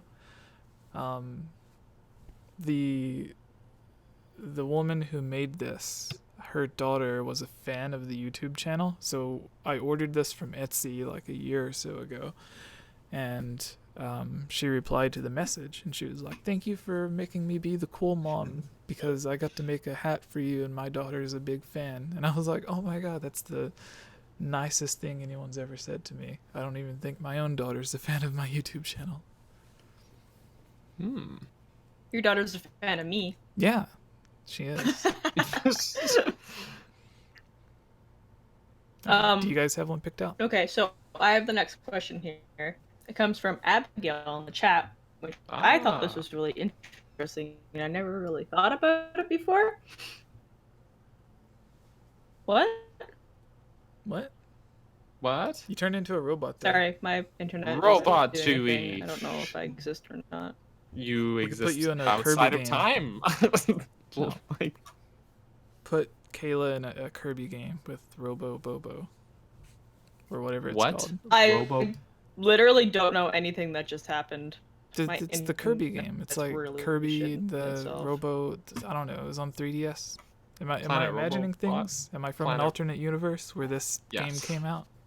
you are, but I know the one you're talking about. So you're also from the universe. No, I just know about it. All right, go ahead, Tubes. Try again. And she Oh, was- she's. Oh no. Go ahead, Tubes. Disconnect. Daniel, while we wait on Tubes' internet to work itself out. No, do you- No? I think I'm okay. It's Okay. working better now, surprisingly. Okay. Oof. Okay. So Abigail asks, why do you think that Link's memories aren't from his point of view when he remembers them? And how does he recall memories when some aren't even his? Cough. Champion's Ballad. Cough. Well, the Champion's Ballads are told to him by Cass, so those ones are at least excusable. Yeah, they're told But- to him. The other ones, which ones is he not there for though? Other of the base game ones, I think he is there for all of them except for the beginning of one of them where he shows up, the one at the ancient columns. That's the only Which one is I can think of. confusing. Yeah. It is still confusing. They're definitely, like, the way they're framed is definitely from Zelda's point of view. I know that the one on the Divine Beast also, he kind of just, Zelda's asleep with Urbosa, Yeah. and then, like, shows And up. then he So, shows yeah, up. Forget what I said. It's super Yeah. weird. I have He's an a- idea. He's a spectator to his own memories. He just shows up and he's like, I remember everything that happened before I got here. So Don't you? my idea is that I don't know how this could have happened, but like the area itself was, so you have to go to the areas themselves to remember them. So maybe it's like if there's a way, I don't know how. I'm just gonna say magic, but like Good answer. the areas themselves save the memories, and then maybe when Link gets there, he gets to see the memories through the way that the area there seen them, or like maybe through magic they're displayed on the Sheikah slate. So like No, because he definitely doesn't see them. Because people will be like, "Hey, are you okay?" And he's like having a memory. yeah, but you when you go to look at the memories, like in game, you look at the Sheikah slate, just like you look at the Sheikah slate to look at the pictures and all of the like the weird compendium that's on the Sheikah slate for like the encyclopedia or whatever. So. But Tubes does have a point. Like there's dialogue during the memories of like when you call Mifa and Rivali, for example. Like the memories in those places, there's dialogue with characters that are there, and they're like, they're the guy that's standing in front of Link being like, right? Like he's like totally hello? spaced out. They're like you awaken from the Rivali one, and Teba's wife, whose name I cannot remember, she's literally like yelling at like, "Are you okay?" Like, because he's just stood there spaced out. So, which is kind of funny, but yeah, I think he does look at it like reference of like, this is the spot I'm in, okay, and then I always figured he kind of lowered it and looked at the actual area, because we kind of cut to like a first person perspective, right? Before he totally just zones and just Yeah, the only other thing I could think of is that he just has a really wild imagination. Oof, none of those memories are real. He's just Yeah. Are you okay? Robot laugh. The real problem comes from trying to give an in-game reason to like a video game mechanic. Yep. So maybe this is one of the things that's like it's not meant to be explained. It's just like, why does Link get hearts after? Does he literally eat the hearts of his enemies, or? Yes. Yeah. All right. Oh, she's gone. She's at least she's excited. She's out of here. she left on a good note. Yeah. So Tomoya, do you have one picked out? I could pick any from the mailbag. I'm not sure because I've never done this before. I'm not sure if I'm. Oh yeah. Jeez, the ghost haunts us. Yeah. Comes to find out. Plot twist. She's not really frozen. She just has that face stuff. Oh yeah, she just. Am I still Oh, yeah, frozen? she's No, you're good now. It was all an act. Like that, David, right? David gives $5 tip. Says, "What do you guys think the biggest improvement Breath of the Wild needs, and what would be the best way to blend the traditional and new elements in the next game?" The easiest way, I would say, is just cut the 120 shrines in half to 60, and then use Rest on dungeons. Yeah, like just take the 60 different puzzles and rooms that would have been in those shrines and put like a fire theme to some and put a water theme to others, and just turn them into actual like themed temple dungeons. Yeah. Yeah, speaking of that, actually, I feel like the shrines themselves got really boring, because boring to look at least for me. Yeah. I felt like they could have done something simple, like all the shrines, depending on what province it's in, like say like the Death Mountain, like that area. If you went in those shrines, it'll have like a fiery, like the actual architecture of the shrines themselves is based around its environment. So it'll be like all like rocky, volcanic type of like you'll see like Goron designs and stuff, or whatever the hell the culture. It's like as if the civilization around the shrines kind of like influence the design of the shrines, and then you'd have like forest themed ones and stuff. It just make it more interesting, at least if you're gonna do something like that. Yeah, because even Twilight Princess, like there's some caves, like they're not dungeons. I guess you could look at them as like tiny mini dungeons, but there's some areas that it's literally a cave that you go into, and then there's like some lava at the bottom of it that you need to avoid. There's the one where to get the chest you need to like walk off the ledge, but then equip your iron boots while you're falling so that you'll get sucked up by the magnetic thing. Do you guys know what I'm talking about? Yeah, I know what you're talking about. Yeah, That was by the bridge, wasn't it? I think so. It was by the bridge. Yeah. So You like need the claw shot to get up to it. Though, Yeah. The entrance. So Twilight Princess has those one room puzzles that are similar to some of the shrines in Breath of the Wild. So if they could have been themed like that, to where it's like, okay, well, there's lava at the bottom, so don't, like, at least have that theme. Which there were some fire puzzles in some of them, but not enough of the shrines. Yeah, the architecture was the same though. That was the thing. Yeah. You can't just put lava on the bottom and just call it good, It was just lava. Good. There you go. There's a lava themed shrine. All right. What's next? Water. Good. Oh, they did that too, Some of the shrines just had water like that, man. Yeah. So put honestly, grass on the ceiling. We're good. All right. Justin super chatted us $2 to ask us what our favorite Zelda game is. He said lol JK though. Yeah, I was gonna say I passed on the question. I have no answer. I don't actually like Legend of Zelda. Can it's I just say a figment of your imagination? She's a fake gamer girl. Yeah, I'm a fake gamer girl. I'm from the future, Oh and I say Cadence of Hyrule 2. Jeez, slow down. Yeah. Jesse. 2022, Cadence of Hyrule 2. All right. Oh dear.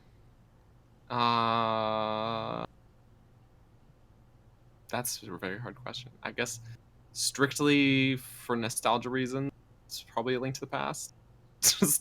We're actually answering this question. I thought we were kidding.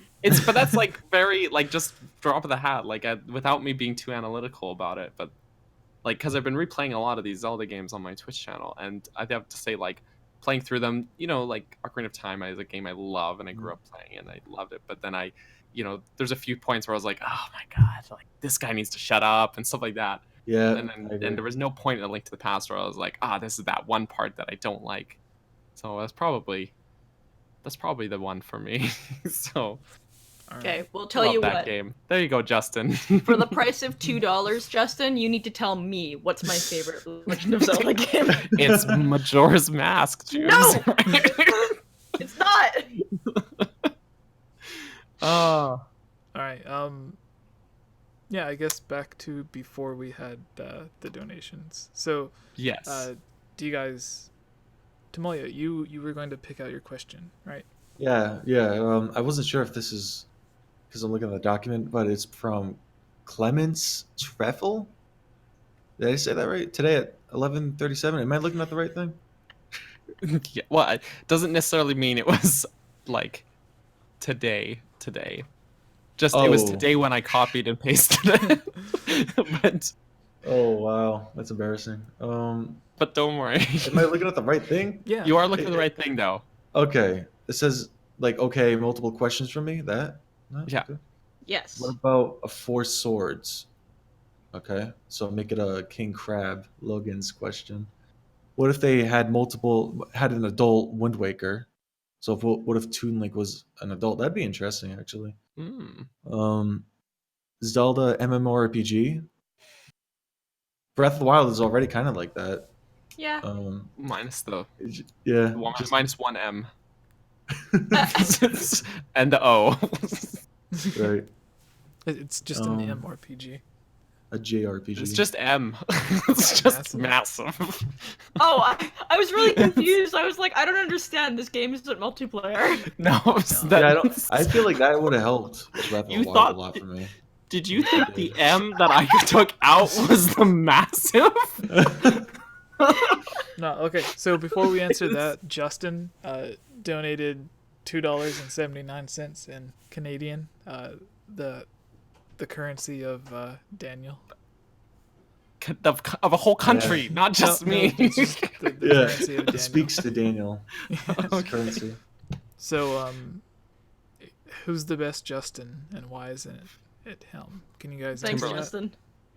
Timberlake. No. 'Cause he's What rich. the- No, I don't know. This is just I the don't- first famous So is Justin. it like him and Halo Justin fighting Yeah, each him other? and Halo Justin are gonna fight They're- to the. They're gonna fight. We can do this the Dark Knight way. Hey, I'm gonna say probably just Justin Viger because he's the one that gave money. Yeah, there you go. So you got the best one. Well, I say we can do this the Dark Knight way, where the Joker hires the two guys and just gives them the pull stick to break and fight each other to see who gets Yeah. the job. So How do you do Yikes. that? How do you do that? you, very Through super chats. Careful. Over the internet. Whoever reaches $100 first. yeah, settle it and smash, guys. No. I'm kidding. Yeah, actually, that's a good answer. Settle it, smash. All right. Yeah.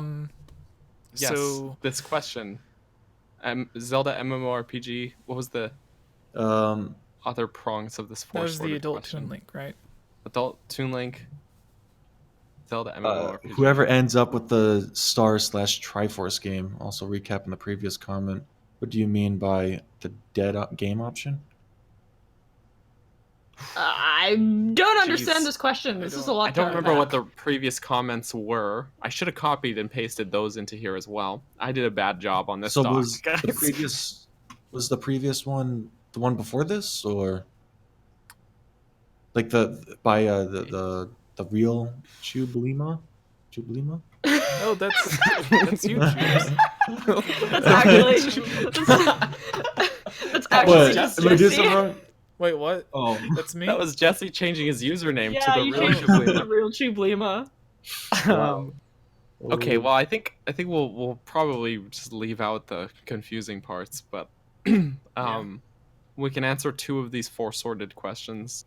I guess Adult Wind Waker, Zelda MMORPG. I guess thoughts about that happening. I think it would be amazing to have, if they gave us like Breath of the Wild, with a new world, but multiplayer. And I've said this a billion times. In the same way that you can just randomly summon Wolflink to Breath of the Wild and have the AI play alongside you, if that could be a friend Oh, playing man. alongside me, and just have it completely optional in the game, in the same way Wolflink is. I think that would be perfect. Better yet, you can use that to like spawn another player into that Yeah. location, just, like over the internet. You know, that'd be pretty cool. Um, You know, that'd be that pretty would cool. be, but I think Because if you're gonna do the Okay, Wolflink tubes. thing, don't you? Gus just posted in the Discord a screenshot no. of where my webcam froze. Oh no. Nice. Oh dear. Um, It would be really neat though if they do something like multiplayer to I probably have said it many times on the podcast, but explore the different physical attributes of the different races in Zelda. Be able to have play as a Zora Zora, character, yeah. and then you got your Goron guy and a Rito Gerudo character, and just make a sweet party of all these different races. You get your own little champions together, and I don't know, it would be really cool because I mean we've played as Link many times, so I think if we were doing a Zelda MMORPG, take Link out of that and maybe just have this be a Like a very game that generic takes place. characters that represents yourself rather than yeah like a yeah story-driven character. yeah exactly, not someone that's, or even you could have Link off doing his own thing or not be someone playable in it. Right, he'll be like an Yeah, NPC, you'd be like a can- main NPC or something. or a trainer or something. That'd be kind of Yeah. cool. Oh yeah, or Old Man Link. Hey. He's already done, and Yeah. I'm a little too That'd be old cool. for this. He takes Yeah, after so- the King of Hyrule. You know, takes after his Yeah. shift. He just sits Yeah, around that would- baking apples. Yeah, and chopping that tree down. Yeah. Yelling at little kids who steal his food. It's funny though that the part about the adult Wind Waker, which, by the way, if anytime you put adult in front of anything, my mind goes to the worst place. So we're gonna say, but in one of those books, one of the, I think it was Zelda Encyclopedia, where it showed that there was concept art of the idea of Link aging throughout Wind Waker, like slowly going. You start the game as Toon Link as we know him at the beginning of that game, but as the game goes on, he progressively ages, and then by the end of the game, you'd have an older Link, which is like not a thing that the GameCube could have been able to pull off hardware wise, probably. But it's such a cool idea to sort of I feel like actually grow as a character that way, like literally grow as a character that way. Yeah. As long as they didn't just do it as like time jumps. It's like you finish a quest and then it's like 5 years later. Yeah. You know, and then it's like, what was he doing this whole time? Now I'm gonna do the next part of the game. Yeah. So yeah, What that would he be look cool. like? What would Wind Waker Link look like as an adult? What would Toon Link look like? Well, like Breath of the Wild Link in like the Toon Link gear, but then like a much bigger head. Just Yeah, like that's a bigger head. yeah. Just Actually, that's all right. More Yeah, I can see that. expressive. Like a giant Yeah. Hey Arnold. yeah, just big Hey Arnold. Wow. Just big Hey Arnold And in then green. instead of a tiny hat, it's just a tiny Link cap. I forgot. I always forget about Hey Arnold's tiny hat. I don't know why. It's just one of those details. I always forget that he wears a kilt and has a tiny hat. Yeah. So Daniel, do you pick out the final question? It's the final question. Ah,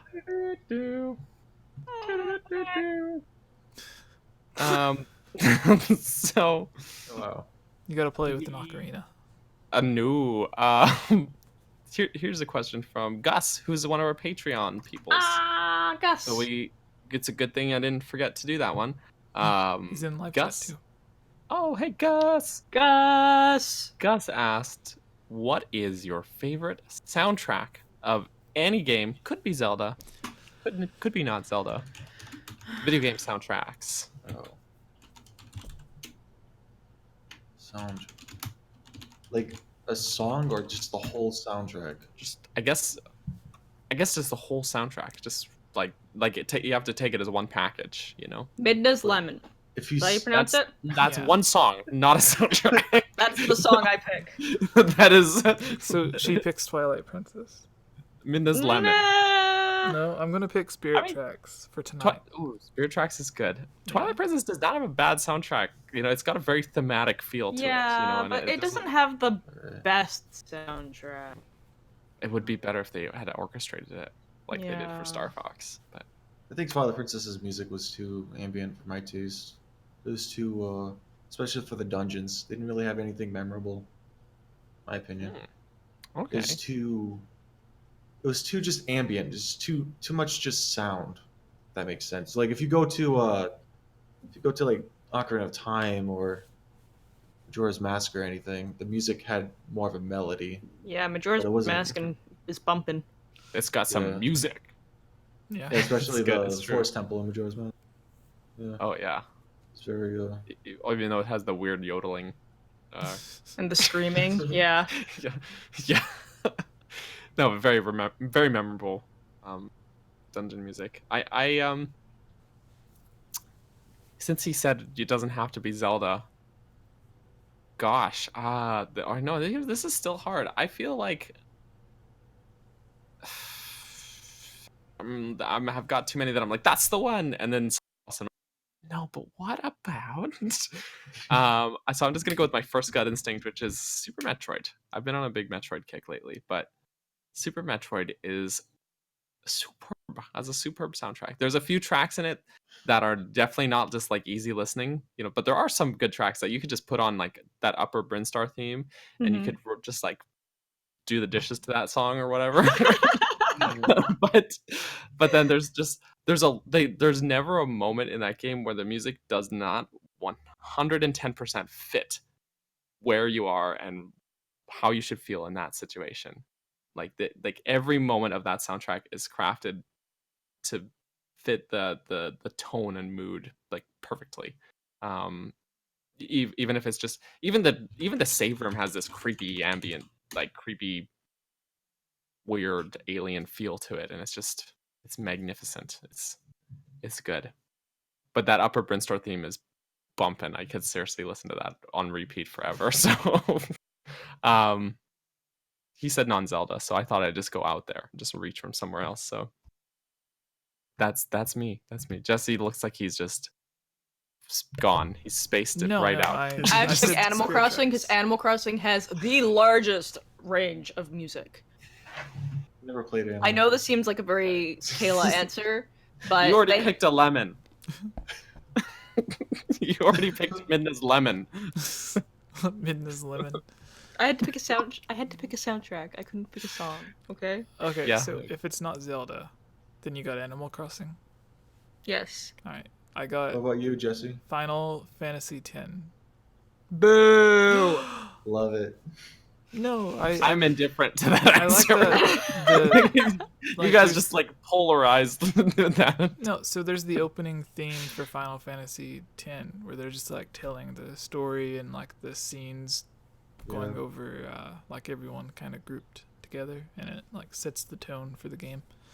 But Justin says, wait, did everyone go? I don't think. Tamaya, did you go? No, Do you I have a didn't favorite?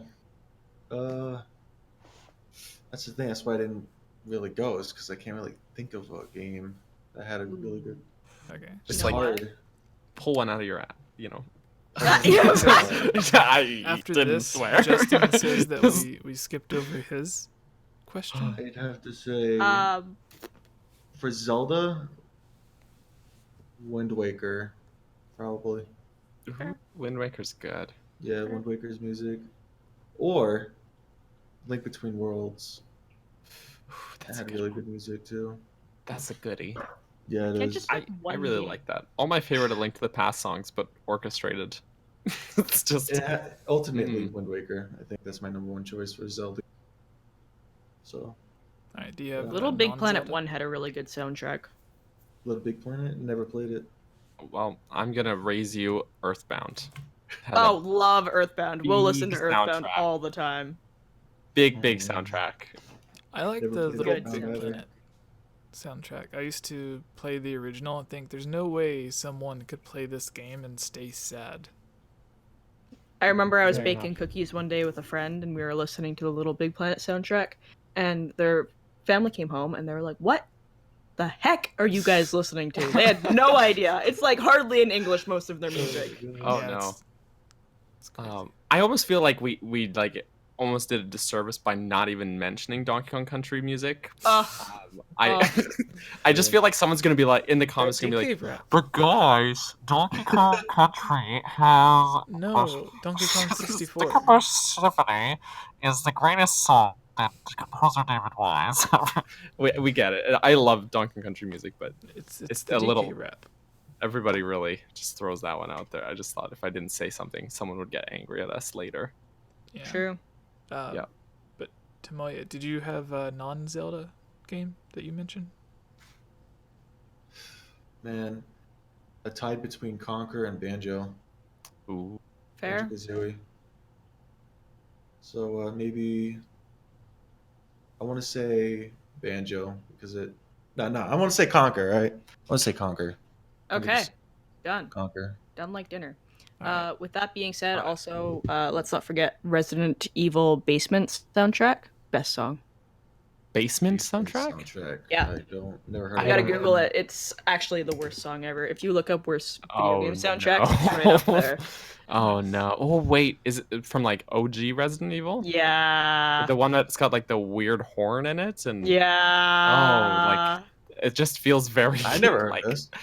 it just makes no sense. No, it I'll have doesn't. to the look this game? up later.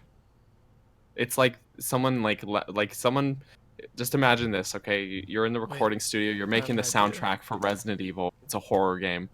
You're just finished recording for the day. You leave the office, you're like, "Man, everything's good."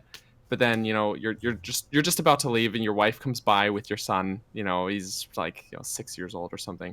And she's just Wait, like, I got "Okay, it, I got it. just can you just hang out some stuff, Yeah. So, anyway, Just imagine you forgot to stop recording, and your kid went into the my studio and goodness. started playing around with a bunch of stuff. And somehow, some producer was like, "This is the basement theme. That's the one." That's... Wow. 1.2 million views, guys. Sorry. 1.2 million views on that one video. Oh boy. Oh boy. Boy, oh boy. That was pretty bad. Maybe it was meant to be. It was maybe Like maybe they're like, another good. Sorry. Oh no, you go ahead. I was gonna say maybe they thought like it's supposed to be like an uncomfortable, eerie feeling in the game, so let's make the music uncomfortable. I don't know. I just get like the wrong kind of uncomfortable from it. Like rather than horror game Resident Evil uncomfortable, I got like I just walked in on someone in a bathroom stall uncomfortable. That's what I was gonna say. Oh my god. I never played Resident Evil 1, but what was the atmosphere like in the basement? Like, did it suit the song or? Not No. remotely. Like No? not even close to what you would think that song would be used for. Huh. Oh dear, it's not a good time. Abigail in the chat says, fun fact, one time I was so bored that I watched the video of a 2-hour-long Splatoon hologram concert with Callie and Mari. That's gotta be pretty bored, Abigail. But Oh my god. I will say Splatoon actually has a surprisingly good soundtrack. I can't listen to that soundtrack. If you kind of like just get past the weird squid talk, there's some actually really good upbeat songs. Do you have a cat behind you, Tamoya? there's a cat. Yeah, I do. Oh my god, bring him. Forget everything. Forget the mailbag. Bring the cat. Here he comes. I was gonna say, in the realm, I know this is totally off topic, but in the realm of bad video game music, no offense, Daniel, Yoshi is really good at giving some really bad soundtracks. You're not wrong. Crafted World, when you go to put in the coins in that slot, like in the vending machine, the music there is terrible. Yeah, it's not great, but I will say there's a couple standout tracks in Yoshi's Crafted World. But overall, the whole time I was playing through it, I kept thinking Yoshi's Woolly World had such a great soundtrack. What happened? Yeah, I don't know what happened. Let me remind you. Who let the kid into the studio after? There are about 40 people watching us at almost 1 a.m. Eastern talking about bad music. Damn. All right. Y'all gotta find something better to do with your time. So Justin says, you guys didn't get to my question, but it's okay. If I really want to know, I can just ask whenever. So I think he's a Patreon supporter of not just me, but Ilya as well.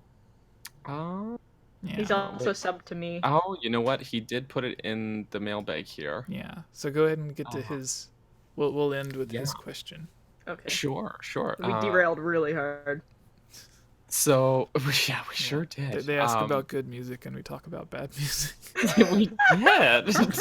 I mean, we had to have it both ways. We did talk about good music as well. Yeah. Okay. This is the Halo Justin question that we're gonna do this. Okay. He asks, "What do you think the potential of fan-made Zelda games, such as Twilight Princess 2, could be? Do you think?" Oh, sorry, I'm stumbling here. Do you think we will get things like Wind Waker 2 and other things made being allowed by Nintendo? And what do you think of the potential of other fan-made Zelda projects, such as those made by Melons, such as Melon Speedruns and others? This is a very broad question. Wait, first, Tamoya, do you know Melon Speedruns? Yeah, I do. I worked with him a while ago. He's been on the channel before. What did you work with him on? Did you say you worked with him? Oh, did I work with him on? Oh, yeah. He was, I think he wanted to be a programmer to do some stuff on the GameCube. This was way back. It was just there was just a texture pack for the GameCube emulator. He just wanted to be a programmer to, do certain stuff. And then he didn't really meet the, I guess, expectations I thought he would. Or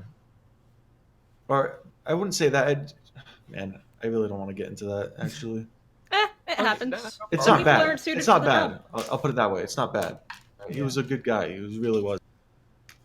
Um, you know, but then he also helped out with programming for the Twilight Princess project. You know, the Unreal one. When we were going to do it on Unity, he was going to be a programmer for that. All right. But he ended up going Unreal. So, Daniel, do you want to continue? Oh, that was that was the whole question. He did but ask. you it, started but, to give your thoughts on it. Yeah, he said it was Did I? broad. It Yeah. is. Well, it is a broad question. I'm not sure I'm fully getting what Well- what he's 100% getting at, to be honest. But Well, I think I was gonna say, when I think this question, I think like Cadence of Hyrule or whatever it's called, Blossom Tales, fan-made Right. games like our Twilight Princess 2, and then we Yeah. have the multiplayer online that I think Melons is working on. Yeah. Mhm. Multiplayer online? For What is Ocarina this? of Time. Oh, Yeah. yeah. That's So interesting. it is. It's really neat to think that it's really cool to live in an age where we can do this kind of stuff. Yeah. I just wish it was for like the Semu or something for Breath of the Wild. Yeah. Too bad that was a fake. It's unfortunate. Sadly, Sucks. to answer this question, so like Sega's done some cool stuff with fans, but Nintendo isn't really open to that. yeah, like we've seen the Metroid Yeah. 2 or Samus Returns, the AMR2. What was it? Yeah, AM2. Yeah, AM2R, another Metro 2 I remake. almost said ASMR2. God. ASMR. Oh my goodness. Oh man, Oh no. I wouldn't mind that. So Samus, smart. yeah, that was a good fan remake of a game that just got canceled and shut down, and then not long later Nintendo's like, here's our version. Yeah, I it's mean, pretty much why based they on did that. based on where things were along, like it does make some sense that they had probably been working on it for a long time before, like not as long as a AM2R, which I think was like almost a 10-year development. Or something. It was something super long like that. But you could tell Nintendo, like, they didn't just start on Samus Returns when they axed AM2R. I think the timing was just real bad, and they Yep. didn't handle it. Their legal team and everything didn't handle it super gracefully from a PR perspective. But yeah, it does kind of still make some sense that it's like, okay, well, fan thing just came out, but Nintendo's already remaking this game, so of course they're gonna probably put it down, because now this thing went from a neat fan remake to something that's directly competing with their new thing, right? Right. So, and in a lot of ways, people still feel like AM2R is the superior game, which I have, but still need to get around to playing AM2R. But that's beside the point. Yeah, it's just one of those weird enigmas, but it is neat to see, like things like Cadence of Hyrule, where they were gonna just make it as like a weird Zelda add-on, like a DLC pack for what is it, Tomb of the Necrodancer? Yeah. So, yeah, that's right. Okay. And then Nintendo's like, nah, this is pretty cool. Let's just make it a whole game. Yeah, that actually brings a lot of hope into like Nintendo. That actually shows that Nintendo actually has some heart. They're probably, who knows, maybe they'll accept other third-party games of their IPs. Who knows? Because the Cadence of Hyrule thing, man, that's you might look at that as a small thing, but that's pretty big, in my opinion. Yeah. So that does show they're open.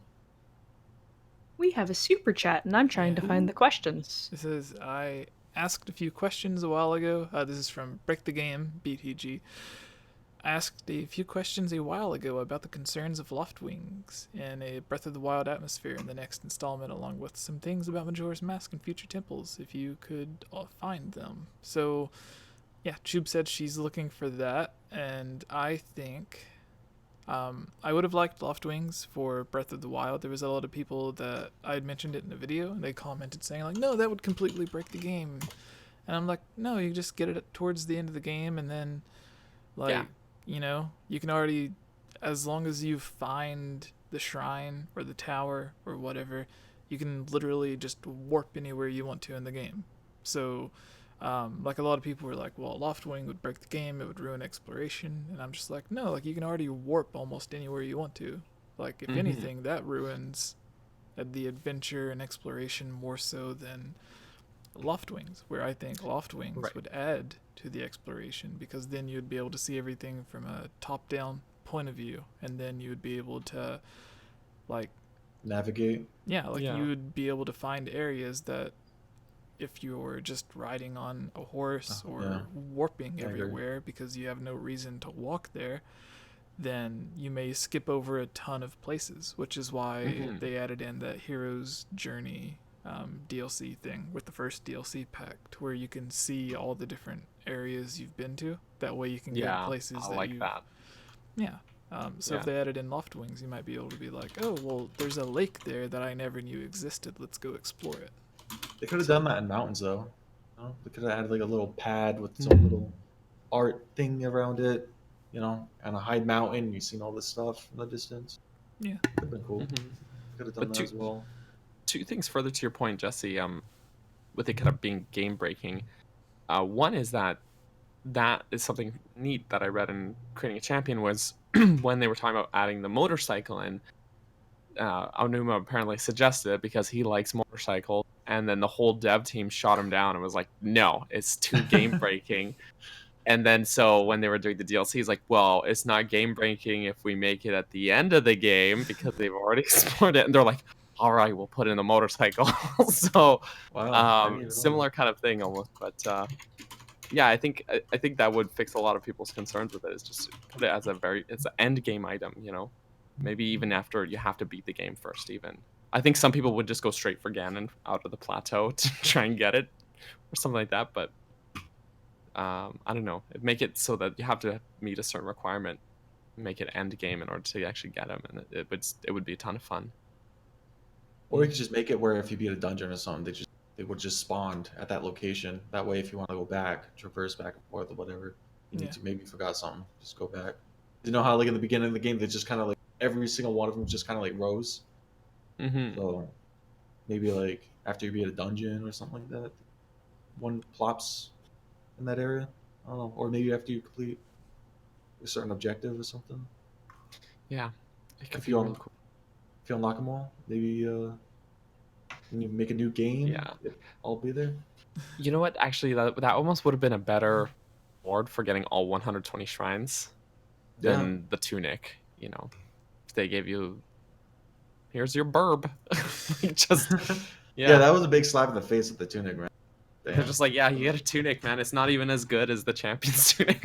Not that. It's just like, thank you for giving me something after I beat the content. Like, it would have been nice if I had this beating the content, you know?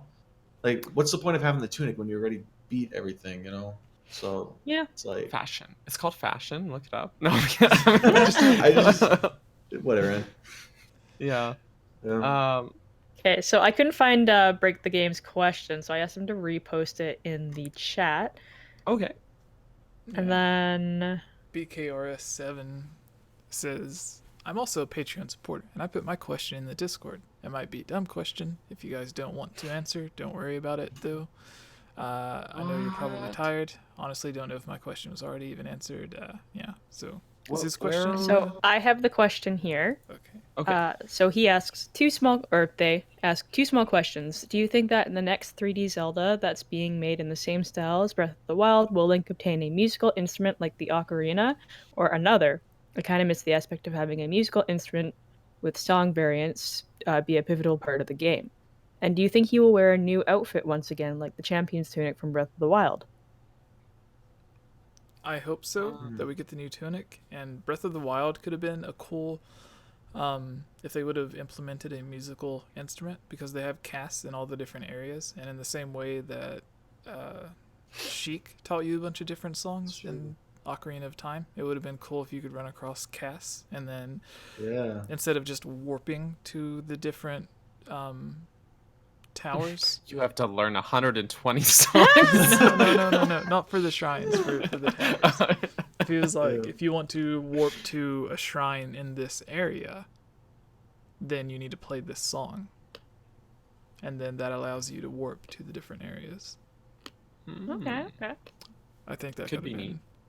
a cool I way kind to of do like the more like streamlined warp song of Majora's Mask, the variants of like in Ocarina of Time. There's for every warp location, there's a different song, but in Majora's Mask, they kind of just Right. push it to Song of Soaring. Mhm. You got one warp song, and there's the other songs do other stuff. Mhm. And I don't know, like for me, just I like the songs themselves from a musical perspective, but when I'm actually playing the game, I'm like, I would much rather be able to just Press pick a on a button, map like just where get I yeah. wanna. Yeah. Yeah. So like I kind of want to have my cake and eat it too in that way, I guess. Yeah. But yeah, it would still. I think almost what you said is kind of a compromise between the two. You don't have to learn 120 plus 128, I guess, if you count the towers, plus the DLC ones. Well, So 142 shrines the that warp shrines places. the shrines could have worked like how they did with the Majora's Mask with the owls. You know, Hmm. just had one song, you could warp to any shrine you wanted. Like the song of the shrines, something stupid like that. So Yeah, that actually sounds good Could've too. done something like Song of the that. Shrines. Yeah, there you go. Nintendo gets on that. They owe you a royalty. Song of the Shrines. Yeah. This was there was more to this question, I think, wasn't there? The It tunic. was just about the tunic, and then which Tunic. like musical instrument I guess he would Yeah. play. I think Guitar. They had based him on in guitar guitar. concept art. That's true. This for and a they while. also had motorcycle concept art, and the motorcycle made it into the game. Yeah. So where's so the guitar? Maybe all the guitars concept- and guns? Yeah, all the concept art's just aliens? Miyamoto. Like, this is why we don't let you make Zelda games anymore. Like this, You're done. You're cut off. this is why we have Al Numa now. Oh,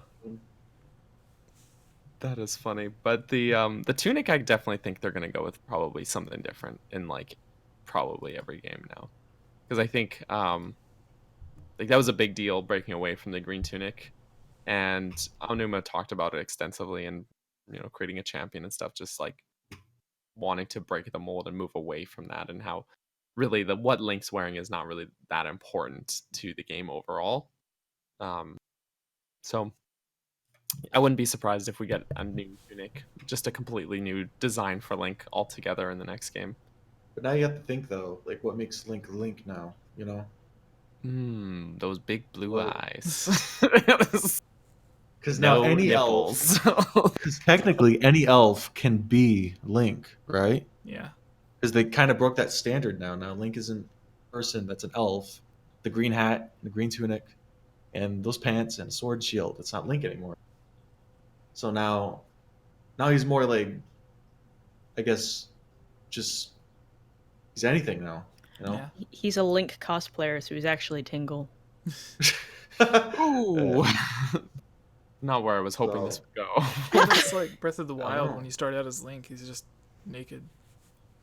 Like, just Oh, wearing yeah. blue boxer. Wait, that's the new shorts, Link. He's naked. Just be That's naked. the new man. Naked Link. Naked There you Link is go. canon. running around with And then he them can be whatever abs. you want him to be after that. Yeah, that's Even his true. hair changes too. A reflection of yourself, whatever you want to. Yeah. Yeah. The next Zelda game, I'll have you take a photo of yourself. Face right in the face. It's just face scan. That's a why real there's link to the camera on Wii U. character. Oh. They could, yeah, they didn't do that. I guess Was that the last question? the Wii U camera. Yeah, we were waiting Yeah, for I another one, think- but it never came through. Well, so we maybe answered one of his questions. Is that from? We can save the other one for the next mailbag. 'cause from BTG, and then never got a because question there. it's late. It's 1 a.m. We'll have to hunt it down for next week. Yeah. So sorry we didn't answer both or all of the questions, but we got one of your questions. We'll save the other one. It'll be like the first for the next mailbag next week. So, anyways, thank you all for watching at 1 a.m. All 39 of you guys. Yeah. Jablima, Daniel, Tamoya, thank you guys for watching. Head over, Yeah. check everyone's stuff out. Chubes, where can people find you? You can find me on Twitter, Instagram, Tumblr, and Twitch at Chublima. Except if you're gonna find me on Twitch, you have to put an extra A at the end of Chublima because I'm just like that. Chublima. Chublima. RuneScape. Ah! Yeah. Never learned that. And RuneScape. Daniel, where can people find you? Yes, feel free to also follow me on Twitter, Instagram, Twitch, and now YouTube. As of like this week at Capt Burgerson, CaptBurgerson. I usually stream on Twitch every Tuesday and Wednesday in the late morning, early afternoon, depending on where you live. So tomorrow, earlier today and tomorrow, for example, are days that I stream on Twitch. And yeah, my YouTube channel is sort of me just trying to amalgamate all these I spread myself really thin across YouTube, so I'm trying to reclaim all that and just consolidate everything into one place to make it easier, so I can just say go to this one YouTube channel instead of saying, yeah, I worked on this Zelda 4 and Nintendo Prime, and then I also edited for Chamber of Sages, and I also did it's just much easier to just put it all in one place. So yes, that now exists. My recognizable facey face. So just that's me. And I guess if you really want to talk, there's always Discord, guys. All right. And Tomoya, where can people find you? YouTube and Discord. That's about it. I mean, you can find me on Twitter or Facebook, but it's not really as active. So the most active and the most up-to-date info you can find me, like anything that I'm doing up to date, would be on YouTube and Discord. All right. So, and I am at Game Over Jesse on everything. The Facebook page, Twitter, Twitch, YouTube, everything is / Game Over Jesse. I'll have links for everyone's YouTube and Twitter and every social media thing that I can find in the description of the video for the edited versions. So yeah, thank you guys for watching, especially those who stayed late this entire 2 hours and 11 minutes of the podcast, it seems. And we will see you all next week. Bye.